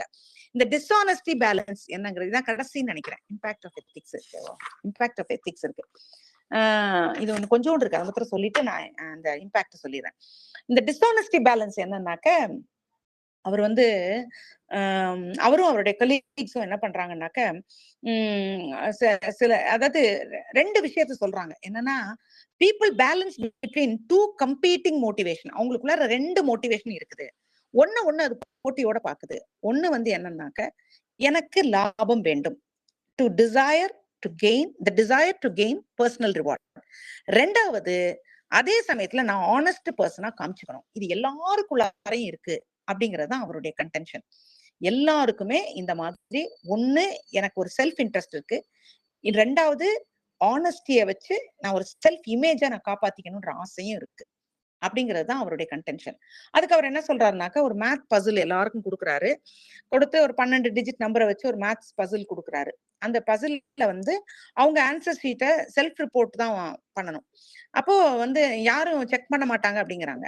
அதை பார்த்தாக்க நிறைய பேர் வந்து தன்னை வந்து பெட்டரா காமிச்சுக்கிறதுக்கு பொய் சொல்றாங்க அப்படிங்கறது பாக்குறாரு. இது வந்து மாரல் வேல்யூஸ் பொதுவா அதுல என்ன ஆயிடுச்சுனாக்கா அவர் என்ன சொல்றாருன்னா அதே காம்படிஷனை கண்டினியூ பண்றாங்க. அந்த அதே செட் ஆஃப் பீப்புளுக்கு அவங்களுக்கு வந்து பாத்தீங்கன்னாக்க அந்த கணக்கு அந்த மேத் பசில விட்டுட்டாங்க. இப்ப 10 கமாண்ட்மெண்ட்ஸ் எழுத சொல்லும் பொழுது சீட்டிங் கம்மி ஆயிருது, 0 ஆயிடுச்சு சீட்டிங். அதாவது என்னன்னாக்க அதாவது ஒவ்வொருத்தருக்குள்ளார இந்த மாரல் வேல்யூன்னு ஒண்ணு வச்சிருக்காங்க. ஆனா அதே சமயத்துல ஏதாவது இதுல ஒரு லாபம் இருக்குன்னா இப்ப இந்த மேத் ப்ராப்ளம்ல பொறுத்த வரைக்கும் அவங்களுக்கு ஒவ்வொரு ப்ராப்ளமும் சால்வ் பண்ணும்போது அவங்களுக்கு மணி கொடுக்குற மாதிரிதான் அந்த போட்டி இருக்குது. அதனால என்ன பண்ணிட்டாங்கன்னாக்க அவங்களுக்கு உடனே டக்குன்னு அன்னத்திக்கெல்லாம் நடந்துக்கிறது. அப்போ பப்ளிக்கு எல்லாம் என்ன ஐடியானா டைரக்டா நான் கேஷ் எடுத்தா தப்பு, இன்டைரக்டா நான் வந்து சின்ன சின்ன காரியங்களை பண்ணா தப்பு இல்லை. அதுதான் இந்த டிஸ்ஆனஸ்டி பேலன்ஸ்ங்கிறது. எல்லாருக்கும் பர்சனல் ரிவார்டுக்கும் ஆசை, ஆனா அதே சமயத்துல எல்லாருக்குமே லேசா ஆனஸ்டா தன்னை காமிச்சுக்கணும்னு ஆசை. இது 2ம் தான் ஒரு கான்ஃபிளிக்ட் இருக்குது. அப்போ வந்து அது வந்து அப்ப இந்த conflict is between the long term desire to be seen as good and the short term desire to advance the self interest, அதாவது டு கெட் ஒரு ஒரு ஒரு ஒரு இமிடியட் கெயின். இது 2 தான் உங்களுக்குள்ளார இருக்கிற அந்த ஒரு காம்படிஷன் அப்படிங்கிறாரு. அதுக்கு வந்து ஒரு 2-3 எக்ஸாம்பிள்ஸை காட்டுறாங்க. அந்த எக்ஸாம்பிள்ஸ் வந்து என்னன்னாக்க எல்லாம் ஒரு லைன்ல சொல்லியிருக்காங்க. அது என்னன்னாக்க ஒண்ணு வந்து அந்த டைஸ் குலுக்கி போடுறது. அது வந்து யாரும் நாங்க பார்க்க மாட்டோம் அப்படின்னு சொல்றாங்க. நீ எத்தனை தடவை ஒரு குரூப்புக்கு வந்து ஒரே தடவை தான் டை ரோல் பண்ணணும். அந்த டை ரோல் பண்ண உடனே அவங்களுக்கு என்ன நம்பர் கிடைக்குதோ அவ்வளவு மணி அப்படிங்கிறாங்க. அப்போ வந்து ஒரு பெரிய அமௌண்ட் தான் சொல்றாங்க, அது நாங்க பார்க்க மாட்டோம்னு சொல்றாங்க. அப்போ அந்த எப்படி பெரும்பாலும் அவங்க வந்து ரொம்ப பேர் வந்து அதுல திருட்டுத்தனம் பண்ணல, மல்டிபிள் டைம்ஸ் ரோல் பண்ணலாம் அப்படிங்கிறது இன்னொரு செட் ஆஃப் குரூப்புக்கு சொல்லிட்டு நீ எத்தனை தடவை வேணா ரோல் பண்ணலாம், அதுல வந்து நீ வந்து ஃபர்ஸ்ட் டைம் நீ என்ன ரோல் பண்றியோ அதுக்கு தான் பணம் அப்படிங்கிறாங்க. இவங்க என்ன பண்றாங்க 3-4 தடவை ரோல் பண்ணிட்டு அதுல என்ன ஹையர் நம்பர் இருக்கோ அதை சொல்றாங்க. அப்போ இப்ப பிடிச்சிட்டாங்க, நீ ஏமாத்தினால அப்படின்னாக்க I did roll that number அப்படின்றத அவங்க ஜஸ்டிஃபை பண்றாங்க. நான் என்னோட நம்பர்ல அது வந்துச்சு அப்படிங்கிறாங்க. இப்போ இதுல வந்து அவங்க என்ன பார்த்தாங்கன்னாக்க எல்லா தடவையும் 6 யாரும் காமிச்சுக்கல, ஆனா அதிகமா அதாவது இப்போ ப்ராபபிலிட்டி என்ன, ஒரு டைய ரோல் பண்ணா அப்படின்னாக்க நார்மலா வந்து 3.5 தான் ஆவரேஜ் வரும். அப்படின்னா இவங்களுக்கு எல்லாம் எத்தனை தடவை பணம் கொடுக்குறாங்களோ அத்தனை தடவை பண்ணலாம்னு பொழுது இந்த ப்ராபபிலிட்டியில வந்து 5 எல்லாம் வருது. அதாவது 5 சொல்லி பணம் வாங்குறவங்க எல்லாம் நிறைய பேர் இருக்கிறாங்க. அப்போ இது வந்து என்னன்னா மல்டிபிள் டைம்ஸ் அவங்களுக்கு வந்து ரோல் பண்ணும் பொழுது நிறைய அவங்களுக்கு ஆம்பிகுவிட்டி வரும் பொழுது அவங்க செல்ஃப் ஜஸ்டிபிகேஷன் நிறைய ஈஸி ஆயிருது. அப்போ அவங்க நிறைய ஆனஸ்டி, அதாவது அவங்க ஆனஸ்டி இமேஜையும் காப்பாத்திக்க முடியுது, ப்ராஃபிட்டும் இது பண்ணிக்க முடியுது அப்படின்றத அவங்க சொல்ல வர்றது. இப்போ வந்து அதுக்கு வந்து டர்ட்டி என்வாயன்மெண்ட் ஸ்டடி, அது என்னன்னாக்க இந்த அழுக்கு இருக்கிற இடத்துல வந்து இன்னும் கொஞ்சம் நம்ம அழுக்க போடுவோம், கிளீன் என்வாயன்மெண்ட்ல அதிகம் போட மாட்டோம். இதுதானே, இது வந்து நேச்சுரல் நமக்கெல்லாம். அதுவும் இந்த பொதுவா we don't care about rules அப்படின்னு நினைச்சோம்னா தெரிஞ்சதுன்னா அந்த இடத்துல நம்ம போய் நம்மளும் குப்பையை போட்டுட்டு வருவோம். ஒரு செவருல வந்து நிறைய கிராஃபிட்டி இருந்துச்சு, கசாப்புசான்னு இருந்துச்சுன்னு சொன்னாக்க அந்த இடத்துல வந்து நம்ம அது ஓரமா லிட்டர் பண்றதை வந்து நம்ம ஒன்றும் பெருசா நினைக்க மாட்டோம். ஒரு கிளீன் வால் இருந்துச்சுன்னா அது பக்கத்துல போய் நம்ம லிட்டர் பண்ண மாட்டோம். அதுதான் வந்து ஹியூமன் நேச்சர். இப்போ வந்து அதுக்கு எக்ஸாம்பிள் சொல்லுவாங்க, புரோக்கன் விண்டோஸ் தியரின்னு சொல்லுவாங்க. அது என்னன்னாக்க குழந்தைங்க கிரிக்கெட் விளையாடுற இடத்துக்கிட்ட ஏற்கனவே ஒரே ஒரு டோர்ல ஒரு விண்டோல வந்து ஒரு பெரிய புரோக்கன் விண்டோவா இருந்துச்சுன்னு சொன்னாக்க அந்த இடத்துல வந்து இன்னும் நிறைய இந்த இடத்துல அது வந்து ரிப்பேரே பண்ணாம வச்சிருக்காங்க அந்த வீட்டுல அப்படின்னாக்கா இந்த வீட்டுல யாரும் ஒண்ணும் சொல்ல மாட்டாங்க. இந்த வீட்டுக்கு பக்கமா விளையாடுவாங்க. அது வந்து ஒரு நார்மல் டெண்டன்சி. அதே மாதிரி டார்க்னஸ் இன் ரூம், அப்போ வந்து இருட்டா இருக்கும் பொழுது மோர் சீட்டிங் நடக்கும் டிம் லிட் ரூம்ஸ்ல அப்படிங்கறது அவங்க சொல்றாங்க. அதாவது seating is possible very easily அப்படிங்கறது அவங்க சொல்றாங்க. அப்போ வந்து அந்த ஒரு அனானிமிட்டி, யாரு பார்க்க போறா, இவங்க யாரோ தானே செஞ்சாங்கன்னு சொல்லுவாங்க, அப்ப நான் செஞ்சுக்கிறேன், அந்த சமயத்துல எனக்கு ஒரு லாபம் கிடைக்கட்டும். அப்போ மொராலிட்டி இஸ் சிச்சுவேஷனல். சின்ன சின்ன என்வாயன்மெண்ட் கியூஸ் மேட்டர். என்னன்னா எங்கேயோ டிசார்டர் இருந்துச்சுன்னா அந்த டிசார்டர்ல நான் லாபம், டார்க்னஸ் இருந்துச்சுன்னா அந்த டார்க்னஸ்ல லாபம், எனக்கு அத்தாரிட்டி கொடுத்தாங்கன்னா அந்த அத்தாரிட்டியை வச்சு லாபம், எல்லாரும் தப்பு பண்ணாங்கன்னா அதுல போய் லாபம். இப்படி நமக்குள்ளார ஒரு சின்ன என்வாயன்மெண்டல் கியூ நமக்கு கிடைச்சிச்சுன்னா நம்ம இம்மாரலா நடந்துட்டு மாரல் போல நடிச்சுக்குவோம். ஜஸ்டிபிகேஷன், நமக்கு நிறைய ஜஸ்டிபிகேஷன் டைம் கொடுத்தாங்கன்னா நிறைய பேரு நம்ம ஜஸ்டிஃபை பண்றதுக்கு நிறைய இடம் ஸ்பேஸ் இருந்ததுன்னா நிறைய தப்பு பண்ணுவாங்க. எத்திக்கல் பிஹேவியர் வந்து ஃப்ரஜைலு. அது வந்து அதுக்கு வந்து கிளியர் நார்ம்ஸ் எல்லாம் இல்ல, டிரான்ஸ்பேரன்சி எல்லாம் இல்ல. ஆனால் people want to show themselves to be very clear. நான் வந்து ரொம்ப நல்லவங்க அப்படின்னு காமிச்சுக்கத்தான் விரும்புவாங்க. ஆனால் அதே சமயத்துல அவங்களுக்குள்ளார அந்த மாரல் பிஹேவியர்ங்கிறது லேசா வந்து டிஸ்டர்ப் ஆயிருது when others also do. அதுல வந்து எத்திக்கல் கண்டேஜியன் இன்னொரு வார்த்தை சொல்றாங்க. அந்த கண்டேஜியன்றது என்னன்னா 4 பேர் தப்பு பண்ணா அது வந்து கண்டேஜியஸா நானும் அதே பண்றேன், அப்ப பண்ணா ஒண்ணும் தெரியாது, அவங்களும் பண்ணாங்கல்ல அப்படின்னு கொண்டு வர்றது. இதெல்லாமும் வந்து ரீசன்ஸ். இதெல்லாம் இன்டென்ஷனல். இன்னும் ஒண்ணு இருக்கு அன்இன்டென்ஷனல் டிஸ்ஆனஸ்டி. அது வந்து என்னன்னா பவுண்டட் எத்திகாலிட்டி. அதாவது அவங்களுக்கு வந்து அன்இன்டென்ஷனலா சில சமயத்துல டெலிபரேட்டா பண்ணாமல் சில சமயத்துல இந்த மாதிரி போய் விழுகிறது. அதாவது the person does not recognize the ethical issue at all. அந்த இடத்துல ஒரு பிரச்சனை இருக்குன்னே அவங்களுக்கு தெரியல, அந்த மாதிரி சமயத்துல போய் மாட்டிக்கிறது தான் பவுண்டட்லி எத்திக்கல் ஆகுறது. இப்போ வந்து என்னன்னாக்க இப்போ ஓவர் கிளைமிங், இதுல அவங்க ஒரு 5-6 விஷயங்களை சொல்லியிருக்காங்க. Over claiming credit for group work without realising. எல்லாம் ஒரே ஒரு லைன் தான் கொடுத்துருக்காங்க, அது என்னன்னு மட்டும் சொல்லிட்டு லெசனை முடிச்சுக்கலாம். Over claiming credit for group work without realising it. அதாவது இப்ப 4 பேர் இருக்காங்க வேலை பாக்குறாங்க. இந்த 4 பேர் வேலை பார்த்து ஒரு கம்ப்ளீட் பண்றாங்க ஒரு ப்ராஜெக்ட். முடிச்ச உடனே யார் எவ்வளவு கான்ட்ரிபியூட் பண்ணிருக்கீங்க அப்படின்னு நீங்களே 4 பேர் ஒர்க் பண்றீங்கன்னா ஒவ்வொருத்தரும் என்ன சொல்லுவாங்க, நான் வந்து ஒரு 40 to 50% ஆஃப் த ஒர்க் முடிச்சேன் அப்படின்வாங்க. எங்க 4 பேரும் 40 to 50% முடிச்சா என்ன 200%? இல்ல, they are not lying. They genuinely remember their own effort more clearly than others. இதான் விஷயம். நான் செஞ்ச வேலை அப்படின்னும் பொழுது மெமரி இஸ் செல்ஃப் சென்டர்ட். அது என்ன செஞ்சிரும், அது வந்து அன்எத்திக்கலா செய்யறோன்றது கூட உணராம என்ன நினைச்சிரும்னாக்க ஐ எம் பவுண்டட் எத்திக்கலி, நான் கரெக்டா தான் யோசிக்கிறேன், ஆனா என்னை பத்தி நான் ஹையா யோசிச்சிடறேன். I work very hard, I am not stealing the credit. இப்படித்தான் நம்ம நினைக்கிறோம். இதுதான் இந்த பவுண்டட் எத்திகாலிட்டி. இது ரெண்டாவது. அதாவது நம்ம வந்து தெரியாம போய் மாட்டிக்கிறது இல்ல, தெரிஞ்சே ஆனா தப்பு செய்யறோம்னு தெரியாம மாட்டிக்கிறது. அடுத்தது இம்ப்ளிசிட் டிஸ்கிரிமினேஷன். அது என்னன்னாக்க இப்ப வந்து இன்டர்வியூக்கு வர்றாங்க, ஒரு மேனேஜர் உட்கார்ந்துருக்காரு. அப்போ வந்து அவருக்கு முன்னால வந்து ஒரு மேல் மெம்பர் ஒரு ஃபீமேல் மெம்பர் 2 பேருமே இன்டர்வியூக்கு வர்றாங்க. தன்னறியாம அந்த மேல் கேண்டிடேட்டை எடுக்கிறாரு, சூஸ் பண்றாரு. அவர் சொல்றாரு, I think that this person is better fit அப்படின்னு தான் அவர் சொல்றாரு. என்ன ஒரு சப்கான்சியஸ் திங்கிங் குள்ளார அவருக்கு, இத்தனைக்கும் அவர் வந்து செக்ஸிசம் எல்லாம் கண்டம் பண்ற ஆளு, ஆனாலும் அவர் மனசுக்குள்ளார ஒரு கம்ஃபர்ட் லெவல்ல பாக்குறாரு அந்த மேல் கேண்டிடேட் கிட்ட. சோ அந்த 2 பேரும் ஈக்குவலா இருக்கும் பொழுது ஒருத்தரை சின்னதா மார்க் அதிகமா போடுறது அன்இன்டென்ஷனல் அன்எத்திக்கல் பிஹேவியர் அப்படின்னு கொண்டு வராங்க. அடுத்தது இந்த கான்ஃபிளிக்ட்ஸ் ஆஃப் இன்ட்ரெஸ்ட். அது என்னன்னாக்க இப்போ ஒரு எக்ஸாம்பிள் ஒரு டாக்டரே இருக்காருன்னு வச்சுக்கோங்களேன். அந்த டாக்டர் கிட்ட ஒரு பார்மசிட்டிக்கல் கம்பெனி சொல்லுது, எங்க கம்பெனியோட ப்ராடக்ட் எல்லாம் நீங்க வந்து எப்போ பிரிஸ்கிரைப் பண்ணாலும் உங்களுக்கு நாங்க ஒரு கிஃப்ட் தரோம்னு சொல்லுதுன்னு வச்சுக்கோங்க. அப்போ அந்த டாக்டர் என்ன செய்யறாரு, அவர் வந்து தப்பே பண்ணல, அதாவது சரியான பேஷண்ட்டுக்கு அந்த மருந்தை கொடுக்குறாரு, அவ்வளவுதான். ஆனாலும் அவருக்குள்ளார ஒரு சின்ன inclination to prescribe this pharmaceutical companies medicines. தன்னறியாம ஒரு சின்ன இன்க்ளினேஷன் போகுது பாருங்க. They don't see their own bias at all. ஆனா they behave as if they are not biased. ஆனாலும் அவங்களுக்குள்ளாக இதுதான் அந்த பவுண்டட் எத்திகாலிட்டி. அடுத்து ஒரு குரூப்பை மட்டும் ஃபேவர் பண்றது. இப்போ நான் வந்து என்ன அறியாம இப்போ எக்ஸாம்பிள் என்னுடைய காஸ்ட்ல இருக்கிற ஆளுக்கு நான் ஃபேவர் பண்றேன்னு வைங்களேன்.